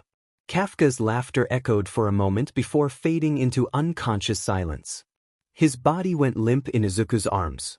Izuku checked his pulse. It was faint but steady. He sighed in relief, knowing Kafka was breathing. The fake city was eerily quiet for a moment until footsteps echoed, dozens of them. Izuku looked up, his eyes widening at the sight of Class 1A and 1B rushing in. Familiar faces: Ojiro, Turo, Mineta, Mina, Kirishima, Sonic, Chie, Aiku, Ruko, Bakugo, Ochako, Momo, Jiro, Thieu, Izumi, Zuko, Katsumi, Ida, Shoko, Aoyama, Denki, and their classmates all stopped in their tracks when they saw him. Behind them were the pro-heroes Aizawa, Vlad King, Midnight, Mirko, Endeavor, and Principal Nizu. At the center of the crowd, floating slightly, was Inko Yagi. Izuku sighed again and gently laid Kafka down. His muscles ached, his body sore from the brutal fight, but he stood tall as Aizawa approached, expressing concern for his well-being. Izuku nodded, assuring him he was fine. He turned his head slowly, glancing behind Aizawa, and saw the shocked faces of his classmates. They were filled with disbelief at what they had just witnessed. Bakugo's eyes widened in surprise, while Kirishima expressed awe at Izuku's accomplishment. Izumi stammered in disbelief, and Katsumi softly remarked on Izuku's past as the quirkless loser. Momo whispered in shock, realizing the truth about their previous bullying, while Ida adjusted his glasses, stunned by Izuku's capabilities. Ochako clutched her chest, reflecting on her misconceptions about Izuku's strength. As they all looked on in silence, Izuku calmly conversed with Aizawa and Nizu. Suddenly, Inko's panicked voice broke the moment as she rushed to All Might, cradling him in concern. All Might, with a weak smile, reassured her that he was fine, though he struggled to stand. Inko's fury ignited as she spotted Kafka lying unconscious. Without hesitation, she ripped a chunk of rubble from the destroyed building nearby and hurled it toward Kafka's body. Gasps filled the air, but just before impact, the rock froze midair. Confused murmurs spread through the crowd as Aizawa's eyes widened in realization. He turned to find Izuku had vanished, now standing in front of Kafka, holding the giant rubble chunk with one hand. Veins strained in his arms as he grounded himself and slowly lowered it to the ground. He turned to face Inko, who glared at him with rage. Izuku remained calm, stepping forward to meet her. Fury. He acknowledged her anger, understanding her feelings but firmly stating that he wouldn't allow her to hurt his friend. Inko trembled with rage, and in a moment of anger, she slapped him hard across the face. The crowd gasped, but Izuku didn't flinch. Slowly, he turned back to her with cold, clear eyes. Inko continued her tirade, but this time, Izuku caught her hand, asserting himself. He warned her to refrain from using violence on a student, letting go of her hand as he walked past her to gently pick up Kafka. He turned to Aizawa with a bright smile, asking where to take Kafka, and Aizawa, stunned but smirking, directed him to the infirmary. Izuku nodded and began walking away, carrying Kafka in his arms. Inko, shocked, called out to him, but he didn't stop. She screamed, expressing her disbelief at how he was treating her. Izuku paused and looked back, coldly stating that she was never his mother, just a stranger he lived with. Silence enveloped the scene, and Inko's eyes widened in disbelief. Izumi whispered in astonishment, noting that Izuku had talked back to their mother, while Zuko, shaken, remarked that he had never seen Izuku behave this way before. The class and pros watched in stunned silence as Izuku continued forward, each step feeling lighter than the last. The gentle wind and warm sun contrasted with the overwhelming weight of emotion he carried. He reflected softly on how he had once been afraid of everything before meeting them. The world was quiet, almost too quiet. Kafka's eyes fluttered open to reveal a sterile white ceiling. His vision sharpened slowly, as if the world was reluctant to welcome him back. He lay still for a moment, listening to the faint hum of the fluorescent light and the rhythmic beep of the heart monitor beside him. Exhaling roughly, he groaned, feeling the stiffness in his muscles and joints as he shifted upright. Sunlight streamed through half-closed blinds, dust motes floating lazily in the beam. Kafka looked around, and a bitter realization washed over him as he recognized the hospital room. He rubbed his neck, trying to recall how he had ended up there. Images flickered in his mind, fragmented and distorted by adrenaline until something clicked. A dry chuckle escaped him as he acknowledged that he had fought all might, and Izuku had calmed him down before everything went blank. The door creaked open, and a nurse entered with a tray of supplies, only to freeze in shock at the sight of him awake. The tray clattered to the floor, scattering tools across the linoleum. She exclaimed in surprise before bolting from the room, her voice echoing in the hall as she called for help. Minutes passed, and the noise outside dulled until the door opened again. Nizu entered first, wearing his usual unreadable expression, followed by Aizawa, whose sharp gaze scanned the room. Behind them was a tall woman with deep red hair that caught the light. Nizu expressed his relief at Kafka being awake, to which Kafka responded with a casual acknowledgement. Aizawa then asked if Kafka remembered anything from the past week, and Kafka's eyes widened in shock upon realizing he had been unconscious for that long. Nizu confirmed that Kafka had been in a state of hibernation, and Kafka's expression tightened as the reality settled in. He recounted what he remembered, and Nizu and Aizawa exchanged a glance of understanding. Before Kafka could inquire further, the red-haired woman stepped forward, swiftly attaching a metallic collar around his neck and matching bands to his wrists. Startled, Kafka questioned her identity, and the atmosphere shifted as Nizu and Aizawa showed surprise. The woman introduced herself as Rai Urameshi, and as she extended her hand, Kafka took it, feeling the firm grip and the weight of her gaze. She remarked that they would get along well, leaving Kafka momentarily flustered. Nizu cleared his throat, prompting them to move on. As they walked, Kafka noticed the bands on his wrists and asked about them. Rai explained that they were quirk cancelers, locking away his abilities as long as they were in contact with his skin. Kafka observed her closely, noting that she was a new face not seen in the manga or anime. Despite her seemingly weak demeanor, he sensed an underlying danger. He sighed, overwhelmed by the questions swirling in his mind after just waking up. As they continued through the quiet hospital corridor, Kafka found himself sandwiched between Aizawa and Rai, with Nizu leading the way. They rounded a corner, and a tall man in a black suit appeared before them. His polished shoes clicked against the floor, and his unreadable expression made Kafka instinctively straighten. The man bowed low to Rai, who returned the gesture with a polite smile and a nod. Without a word, he extended his hand in front of them, palm up. A faint light began to bloom in Kafka's palm, small at first like the flicker of a candle, then rapidly brightening until it filled the corridor with a pale, humming glow. Kafka narrowed his eyes against the glare. He thought to himself that this was new. The light swelled to a blinding point before lancing forward into a thin beam, splitting the air in front of them. The beam curved outward, expanding and twisting until it formed a perfect circle of swirling white energy, a portal. The air around it shimmered, distorting like heat over asphalt. Kafka just stared, caught between disbelief and fascination. Rai reached back, her gloved hand closing firmly around his wrist, smiling faintly as she urged him forward. Before he could protest, she pulled hard, and Kafka stumbled forward, the light swallowing them whole. For a fraction of a second, everything was weightless and soundless. Then his feet hit solid ground. Kafka blinked rapidly, adjusting to the sudden change. The air was warmer here, tinged with the faint scent of polished wood and expensive cologne. They stood in a long, grand hallway. The walls were lined with ornate sconces, golden frames, and deep red carpeting that muffled their steps. Maids in crisp uniforms and butlers in black tailcoats moved quietly along the corridor, each bowing politely as they passed. Kafka's eyes widened in astonishment as he took in his surroundings. Aizawa urged him to keep up, and Kafka quickened his pace, still glancing around like a tourist in a foreign country. After several minutes, they stopped before a tall double door. Rai stepped forward, placing a hand on the polished brass handle, and pushed it open. The room beyond was spacious, sunlight spilling in from towering windows. A thick, elegant rug covered the floor, and in the center sat a man in his 70s, leaning casually in an armchair beside a low table.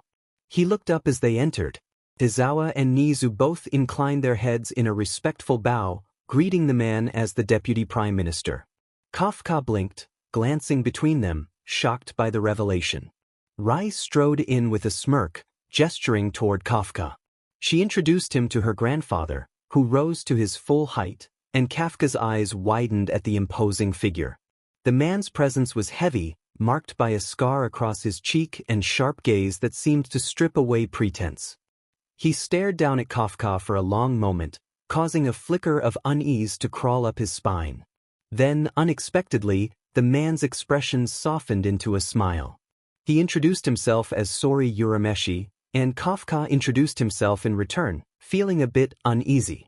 Sori began pacing slowly around Kafka, inspecting him like a craftsman examining his work.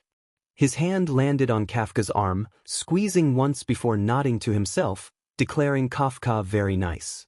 Then he stopped directly in front of Kafka, his expression shifting to something almost commanding. He instructed Kafka to remove his shirt. Kafka blinked in surprise, caught off guard by the request. Rai frowned and reminded her grandfather about his phrasing. She explained that Sori's quirk was analyze, allowing him to read Kafka's body condition and quirk potential. Sori grumbled that it was exactly what he had said. With a reluctant sigh, Kafka peeled off his shirt, dropping it onto a nearby chair. Sori's eyes scanned him with sharp precision, the weight of his gaze unsettling. Then, his lips curled upward as he declared Kafka incredible. Kafka tilted his head slightly, unsure how to respond. Sori then congratulated Kafka, slapping him on the back with a thunderous gesture that sent him staggering forward. The man laughed, saying it was a celebration of Kafka's engagement. Kafka's expression went blank, unable to comprehend what he had just heard. The door opened behind him, and a young woman stepped in, her footsteps light, her eyes immediately locking onto Kafka. Sori gestured toward her with pride, introducing her as Kafka's soon-to-be wife. Kafka stared, completely still, his mind a chaotic mess. The room was heavy with an almost ceremonial silence. Everyone present wore faint smiles, except for Kafka. His eyes widened as he focused on the girl standing across from him. Her black hair shimmered faintly beneath the sterile lights, flowing like silk down her back. Her dark, piercing eyes stared forward with cold regality. Kafka's mind raced as he recognized her. The realization hit him hard. She resembled Boa Hancock from One Piece, but younger. He couldn't believe how many anime characters seemed to be walking around in this world. He tore his gaze away, scanning the others in the room. Nizu sat with his eternal smile, unreadable as ever, while Aizawa stood nearby, arms folded, his tired eyes fixed on him. Kafka finally opened his mouth, the words slipping out before he could stop himself. He hesitated, feeling a sharp glare pierce him from Aizawa. Clearing his throat, he addressed Sori, asking him to repeat himself, thinking he must have misheard. Sori's grin sharpened, casually confirming that the girl would indeed be his fiancée. Kafka blinked, stunned into silence. Before he could process this new information, a voice cut through the air, sharp and furious. The young woman expressed her disdain for the engagement, questioning why she had to marry someone like Kafka, whom she deemed beneath her. Kafka felt his patience thinning as she pointed at him, declaring he didn't deserve to breathe the same air as her. Kafka's jaw tightened, feeling a mix of frustration and disbelief. The air shifted, tension building as he prepared to respond. Rai's voice cut through the tension, calm yet sharp as a blade. She addressed her sister with a firm tone, asserting her authority. Boa turned to her, visibly annoyed, but Rai's narrowed eyes silenced her instantly. Kafka observed the exchange, noting that Boa was still a spoiled princess in this world. Rai turned her attention to Kafka, her tone softening slightly as she introduced her sister. She explained that Boa would be his fiancée. Kafka sighed, feeling overwhelmed and confused, and asked for clarification about the sudden marriage. A deep voice interrupted from the table. Sori leaned forward, folding his arms and expressing surprise that Kafka had not been informed. Nizu, with a smile, suggested that Sori should explain. Sori's tired smile indicated he was familiar with Nizu's evasive nature. Sori then explained that in Japan, there were entities known as chemical engine bioweapons. Kafka's confusion deepened as he questioned their relevance to him. Sori leaned back, studying Kafka and revealing that these weapons were used to combat world breakers. Kafka's brows furrowed as he sought clarity on what a world breaker was. Sori's smile widened as he noted Kafka's ignorance of these creatures, which was common since such information was kept from the public. Tapping his knuckles against the table, Sori activated a projector that illuminated the room with an eerie glow. Kafka's eyes narrowed at the image that appeared. The projection displayed a grotesque creature, towering and menacing, with cracked obsidian skin and glowing veins. Its hollow eyes burned with an unnatural fire, and jagged spines pulsed with a sinister light. Kafka felt a shiver run through him, a primal instinct urging him to look away. Boa's expression faltered as she too seemed unnerved. Aizawa remained steady, though his shoulders tensed slightly. Rai's expression was unreadable, while Nizu continued to smile. Sori introduced the creature as a world breaker, and the weight of the revelation hung heavily in the air. Kafka stared at the image, feeling a cold dread settle in. If such beings existed, he realized he might be in deeper trouble than he had thought. The projector hummed softly as it shifted to reveal another creature, this one resembling a monstrous squid with jagged metallic tentacles. The next image was of a blazing bird, its wings engulfed in flames, raining down fire upon the land. Then came a being that defied classification, shifting and reforming in disturbing ways. Finally, the last image settled on a towering humanoid beast, its face a twisted mockery of humanity. Kafka's breath caught in his throat as he forced himself to maintain eye contact, despite the primal urge to look. Sori explained that each of these monsters had the power to erase humanity, but with the combined efforts of heroes and the military, they had been defeated barely. He leaned back, his voice carrying a weighty seriousness as he emphasized the need for preparedness against such threats. Kafka, feeling the gravity of the situation, asked what any of this had to do with him. His question sparked interest among the others, with Aizawa and Rai looking at him intently.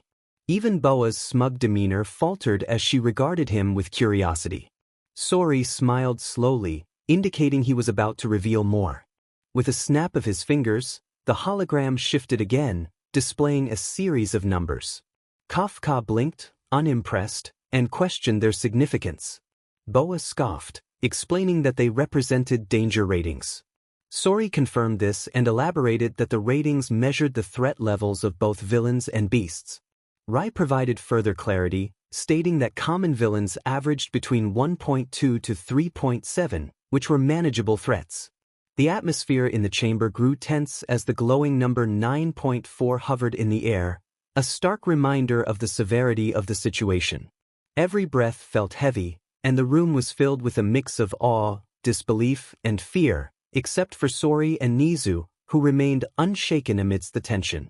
Nizu's beady eyes gleamed with hidden calculation. While the others were dumbstruck, they were entertained. Then clap. The sharp sound tore through the chamber, jolting everyone as if breaking them free from a trance. Sori stood at the center, a smile curling across his lips, his tone casual yet dripping with intent. He asked if Kafka would take Boa's hand in marriage. The words landed heavily in the silence.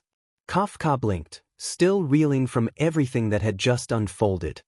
His eyes widened, and his body locked stiff, as though his mind had skipped a beat. He questioned why he had to get married. Sori arched a brow, his smile unwavering. He explained that it was to keep their eyes on him. Kafka tilted his head, bewildered, and sarcastically suggested that they could just follow him around. A flicker of amusement danced in Sori's eyes as he took a step closer, each footfall echoing like a clock counting down. He stated that with a treasure like Kafka, they needed more than just one set of eyes. Kafka's brow furrowed, his pulse quickening. There was something in Sori's tone, something heavier than mere surveillance, something more binding. The realization struck him, and his stomach turned. Sori's grin widened, knowing and cruel.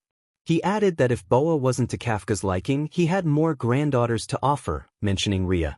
Kafka's eyes darted toward her, and Ria smirked playfully, leaning forward with mischief in her eyes. Kafka flushed, scratching the back of his neck, thinking that this family was insane. Suddenly, Boa shot up from her chair, fury igniting her entire frame. Her chair screeched against the marble floor as she rose, fists trembling, vines writhing behind her like serpents ready to strike. She declared that Kafka was a monster, her words splitting the chamber like thunder. Gasps followed as heads whipped in her direction. Kafka froze, his eyes widening slightly, wondering why she sounded like she hated him. Boa's glare deepened, her voice dripping with venom as she insisted that he was not human. Her voice reverberated, shaking with a hatred so sharp it cut deeper than fear ever could. Kafka stiffened, expecting fear or awe, but instead faced pure, unfiltered hatred. This was something far more dangerous. Sori's calm voice sliced through the room, but Boa's angry cry silenced him instantly. She proclaimed that she wouldn't marry Kafka and wouldn't let him live. With a dramatic gesture, she formed a heart shape with her hands, a radiant pink light bursting between her palms. Her vines whipped around her like banners in a storm as she declared her intent to break him into tiny pieces after turning him to stone. The heart-shaped beam erupted with blinding brilliance, crashing into Kafka's chest. His body flashed pink, then dimmed. The chamber fell silent once again. Boa, confused, wondered what had happened. Kafka blinked, glancing down at himself, equally bewildered. The confusion thickened, pressing down heavier than silence.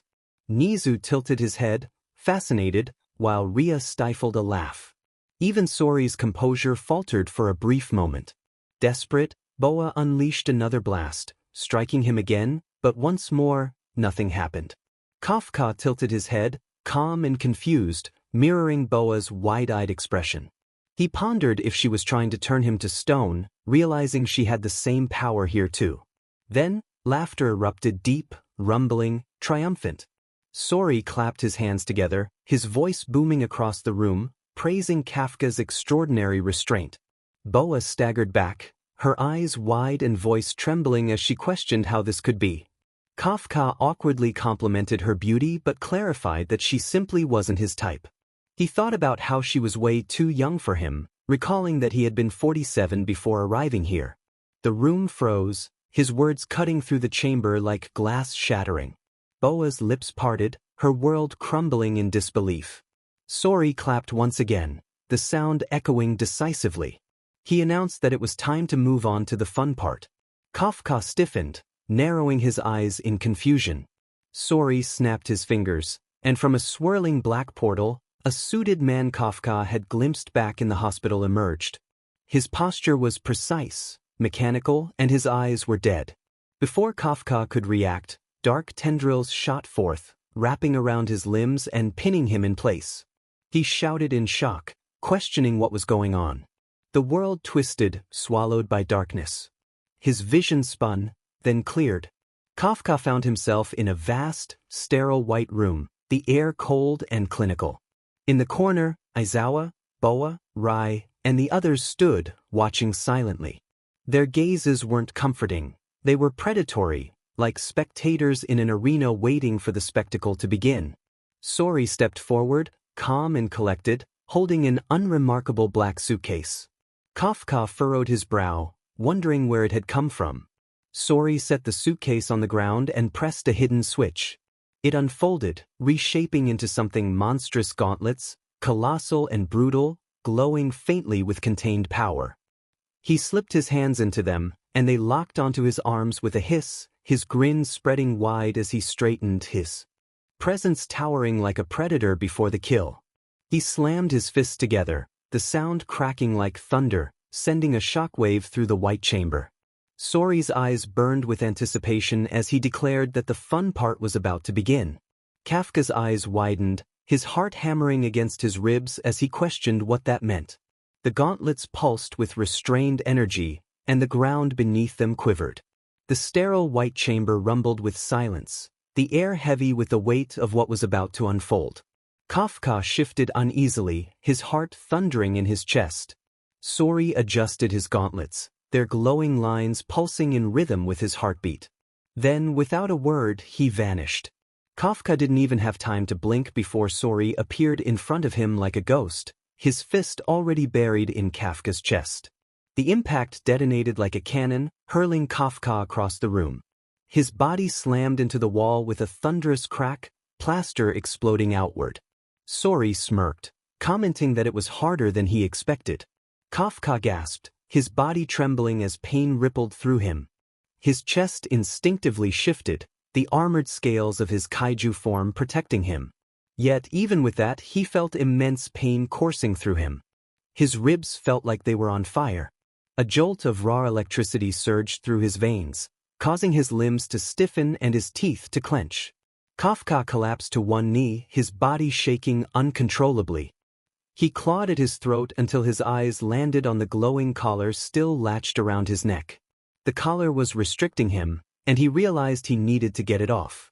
Sori noticed immediately, his expression softening with sudden realization. He gave a lazy wave toward Rhea, who stood calmly in the observation corner. She tapped a button on a remote, and instantly, the pain vanished. Kafka slumped, breathing heavily. Sori chuckled, acknowledging his oversight. Kafka coughed, pushing himself up and forcing a smirk. Sori grinned, lowering his stance and raising his fists, ready for action. Kafka stretched his neck and rolled his shoulders, nervously returning the grin. The moment he spoke, a blur of motion flashed in front of him. A massive gauntlet fist came for his head. Kafka barely ducked, the fist smashing into the wall behind him with enough force to send cracks spiderwebbing across the entire chamber. Sori grinned, impressed by Kafka's reflexes. Kafka's lips twitched into a nervous smirk, sweat trickling down his temple. Kafka's arms shifted, green-black scales ripping through his sleeves as his claws extended. His legs followed suit, muscles bulging as his feet cracked the ground beneath him. He darted forward, his clawed hands slicing through the air. Sori blocked effortlessly with one gauntlet, sparks flying from the clash.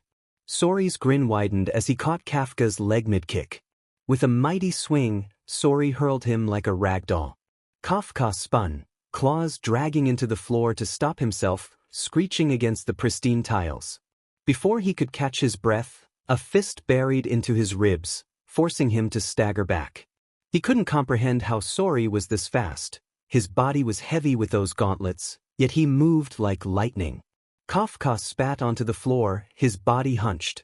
Sori stood tall, not even sweating, and demanded to see Kafka's true strength. Kafka's eyes widened, realizing what Sori wanted. He had never transformed fully on purpose. It always just happened. How could he force it? His chest heaved, sweat rolled down his temple, and his claws twitched. Then, in the darkness of his mind, he felt a familiar warmth rising within his core. A voice whispered, deep and guttural, urging him to devour. Kafka's lips trembled and then curved into a smile. The chamber erupted in a flash of sickly green light. The floor cracked beneath him, winds spiraling violently outward. Kafka's body expanded, scales consuming his form, horns jutting from his head as his monstrous figure loomed over the chamber.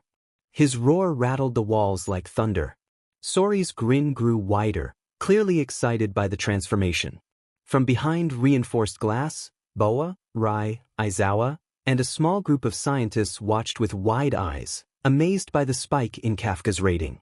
The clash was immediate. Kafka lunged, claws slashing like lightning. Sori blocked, deflecting each strike with his gauntlets, the room filling with sparks and shockwaves. Sori slammed a punch toward Kafka's skull. Kafka ducked and countered with a powerful kick. Sori caught it, but Kafka spun mid-air, his leg whipping across Sori's chest, sending him skidding back. Sori, still grinning, encouraged Kafka to show him more. Kafka panted, his monstrous form gleaming in the sterile lights, aware he couldn't maintain this form much longer. Then, at the same instant, they both lunged. Their fists met, Kafka's clawed punch versus Sori's gauntlet fist. The shockwave shattered what remained of the chamber, glass splintering and metal bending. Both were blasted backward, slamming into opposite walls. Kafka coughed, shaking off the dust, blood running down his chin. Sori staggered up, laughter spilling from his lips, urging Kafka to show him even more. Kafka smirked, though his chest ached and his arms trembled. They charged again, fists colliding, claws clashing, roars and laughter echoing through the collapsing room. Just as their fists wound back for one more devastating strike, a sudden thwack echoed through the chamber. Both Kafka and Sori froze, pain exploding across their skulls. They staggered, clutching their heads. A shadow loomed over them, tall and crooked, carrying a wooden cane. Kafka blinked, dazed, his eyes slowly adjusting. He turned to Sori for answers, only to see the man who had just shaken the earth with his fists now trembling like a child. The old woman's cane tapped against the broken floor, the sound louder than any explosion they had made. Her shadow loomed, and the entire chamber seemed to shrink. She demanded an explanation, her voice dripping with disdain. Kafka's chest rose and fell as his kaiju form receded slowly, claws retracting and horns dissolving, leaving him human once more but not relaxed. Her presence alone suffocated him. The woman's eyes, sharp and black as obsidian, shifted toward him, coldly identifying him as the demon Sori had brought in. Kafka froze, unable to speak, feeling the venomous hatred in her gaze. She turned back to Sori, snapping that they should have exterminated him the moment he appeared. Sori, still on his knees, raised his head, his expression shifting from fear to determination. His voice emerged low, cutting through the air with a sharpness that commanded attention. Sori addressed Tsubaki firmly, and the atmosphere in the room shifted. Tsubaki's eyes widened momentarily, and she flinched slightly before expressing her irritation with a click of her tongue. Without another word, she turned sharply, her cane striking the ground with each determined step as she exited the chamber. Her shadow faded into the hall, but the heavy presence she left behind lingered like a dark omen. Kafka released a breath he hadn't realized he was holding. His hands fell to his sides, his body trembling with confusion. Slowly, he rose to his feet, dust clinging to his clothes. He observed Sori, who was wiping his brow and letting out a deep sigh. Kafka's thoughts raced, questioning why everyone seemed to regard him as something unnatural. His brows furrowed as he pondered Tsubaki's words. The term, demon, echoed in his mind, leaving him unsettled. Sori glanced at him and forced a smile, attempting to ease his worries. He reassured Kafka that the situation had nothing to do with him, urging him to relax. Kafka narrowed his eyes, feeling the weight of Sori's words. It was easy for Sori to suggest relaxation when his wife had just looked at Kafka as if he were a threat. He exhaled, forcing a small shrug in response. Sori chuckled lightly, though the tension in his eyes was evident. He informed Kafka that he was fully healed and should return to school now. Kafka blinked, taken aback by the suddenness of it all. He had just arrived, and now he was expected to leave? The situation felt chaotic. Before he could voice his concerns, a familiar figure entered the chamber. Aizawa, his scarf trailing behind him. He instructed Kafka to get ready to leave. Kafka scratched the back of his neck awkwardly, realizing it was indeed time for him to go. Kafka's eyes widened in surprise as Sonic appeared beside him with an ease that was almost startling. He couldn't believe how quickly Sonic had moved. Shocked, he questioned why Sonic had held back his speed. Sonic tilted his head, a smirk playing on his lips, and casually explained that he preferred not to go all out, finding it tedious. Kafka blinked, a low chuckle escaping him despite the situation. Sonic's demeanor reminded him of someone he knew, which brought a faint grin to his face. However, his curiosity soon took over, and he asked Sonic if he was as strong as All Might. Sonic leaned back, hands behind his head, and humbly admitted that he was nowhere near All Might's level. Kafka's confusion deepened as he questioned how Sonic was the one watching over him. Sonic's smirk returned, sharper this time, as he explained that his role was to ensure Kafka didn't lose control. The mention of lizard mode made Kafka tense, and he narrowed his eyes, contemplating the implications. Sonic's grin widened, revealing a playful confidence as he acknowledged that if Kafka did go all out, he would be in trouble. Kafka exhaled slowly, realizing that Sonic understood the stakes. He then inquired about the Chaos Emerald, but Sonic's puzzled expression indicated he had never heard of it. Kafka felt a sense of disappointment wash over him, suspecting that the emeralds might not exist in this world. He sighed and dismissed the topic, shifting his focus to his hunger. He asked Sonic if he had anything to eat. Sonic's ears perked up, and his grin returned as he enthusiastically declared that he was the right person to ask. In a blur of blue, Sonic dashed to the fridge, gathering ingredients with incredible speed. The sounds of sizzling and chopping filled the air as he prepared a feast of chili dogs. In mere moments, the counter was stacked high with perfectly assembled chili dogs. Sonic presented the final plate with a flourish, proudly declaring them the best thing in the world. Kafka's eyes widened as he picked one up and took a bite, surprised by how delicious they were. He couldn't help but express his approval, noting that they were quite good. The two of them sat side by side at the table, devouring the chili dogs with enthusiasm. A comfortable silence enveloped them, two fighters who had just measured each other's strength now enjoying a meal together. After a few moments, the door creaked open, and Aizawa stepped inside, his expression unchanged as he took in the scene before him. Sonic and Kafka froze mid-bite, and Sonic, cheeks full, turned to Aizawa and offered him a chili dog. Kafka struggled to suppress a laugh at the sight. Aizawa's deadpan gaze remained steady as he politely declined. The silence lingered for a moment before Sonic blinked, swallowed, and grinned sheepishly while Kafka wiped chili off his cheek, trying to appear less guilty. Aizawa sighed deeply, pinching the bridge of his nose as he instructed them to finish eating before heading to class. Sonic raised a finger in salute, cheerfully agreeing, while Kafka nodded, brushing crumbs off his lap. Aizawa then moved to the coffee machine in the corner, pouring himself a mug and savoring the bitter aroma. For the first time that day, a faint smile touched his lips as he reflected on the comfort of their camaraderie. After a short while, Kafka and Sonic walked side by side down the quiet halls of UA, with Aizawa leading lazily in front of them. The familiar sense of chalk and disinfectant filled the air, and Kafka's eyes wandered over the corridors he had missed. He asked Sonic if anything significant had changed while he was out. Sonic tilted his head, looking confused, and asked for clarification. Kafka sighed, explaining that he had been asleep for a while and was curious if anything big had happened. Sonic scratched his chin, deep in thought, before his ears perked up, indicating he had remembered something important. They learned how to use shape and space correctly. Kafka froze, his expression blank. He sighed heavily, muttering under his breath, wondering why he even bothered asking. Sonic rubbed the back of his head, looking sheepish. Before he could say more, Aizawa finally spoke without turning his head. He informed them that nothing major had happened, but they had days' worth of homework to catch up on. Kafka's eyes widened in disbelief, and he groaned to himself. Aizawa dismissed any excuses, and Sonic chuckled, earning a side-eye from Kafka. Aizawa's monotone voice quickly silenced Sonic, reminding him that he hadn't even completed one assignment. Sonic's face fell, his ears drooping, and Kafka smirked. Realizing he wasn't the only one in trouble, they reached the classroom door, and Aizawa pushed it open, stepping inside.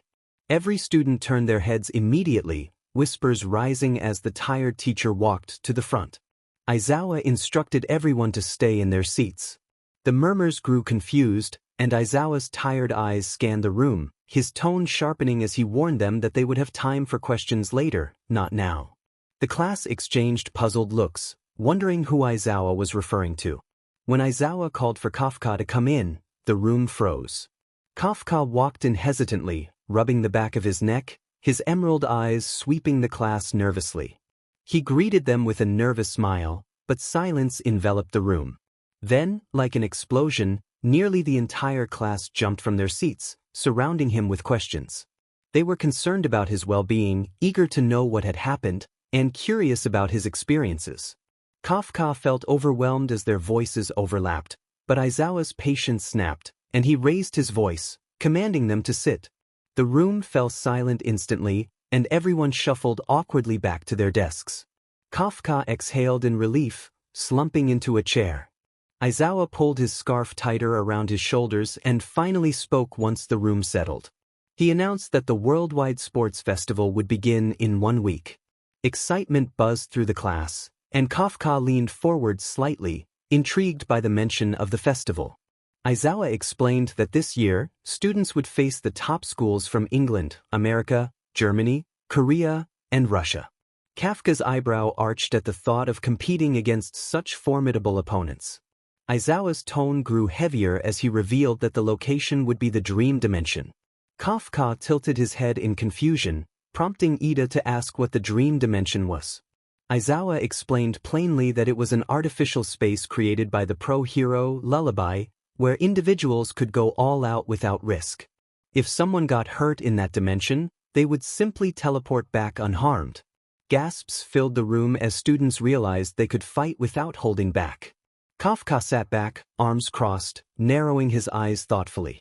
The idea of a place where he could unleash his full potential without fear intrigued him. However, as his mind wandered, he noticed something off in the room.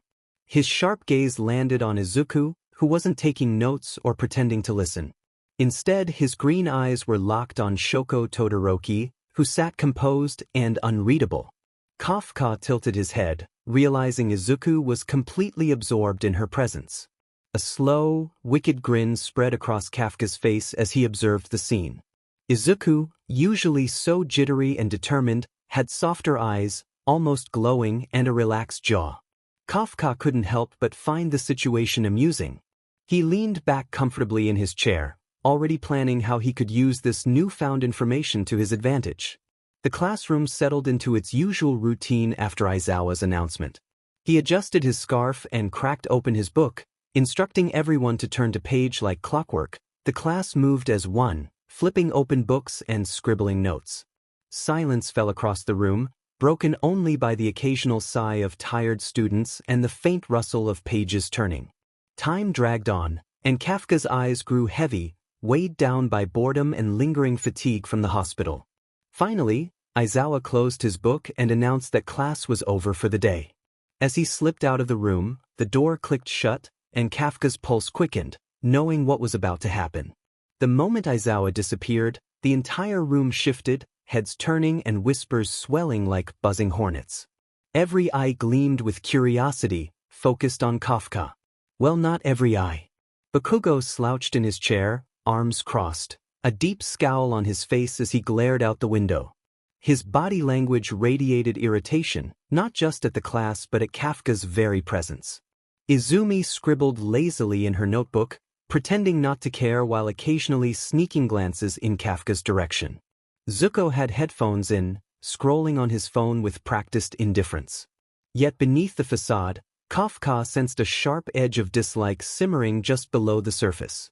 Momo, Mineta, Ruko, Kirishima, Ida, Ochako, and Katsumi remained seated, neutral and unbothered. Shoko, too, sat stoic and calm at her desk, her gaze unreadable. And Izuku?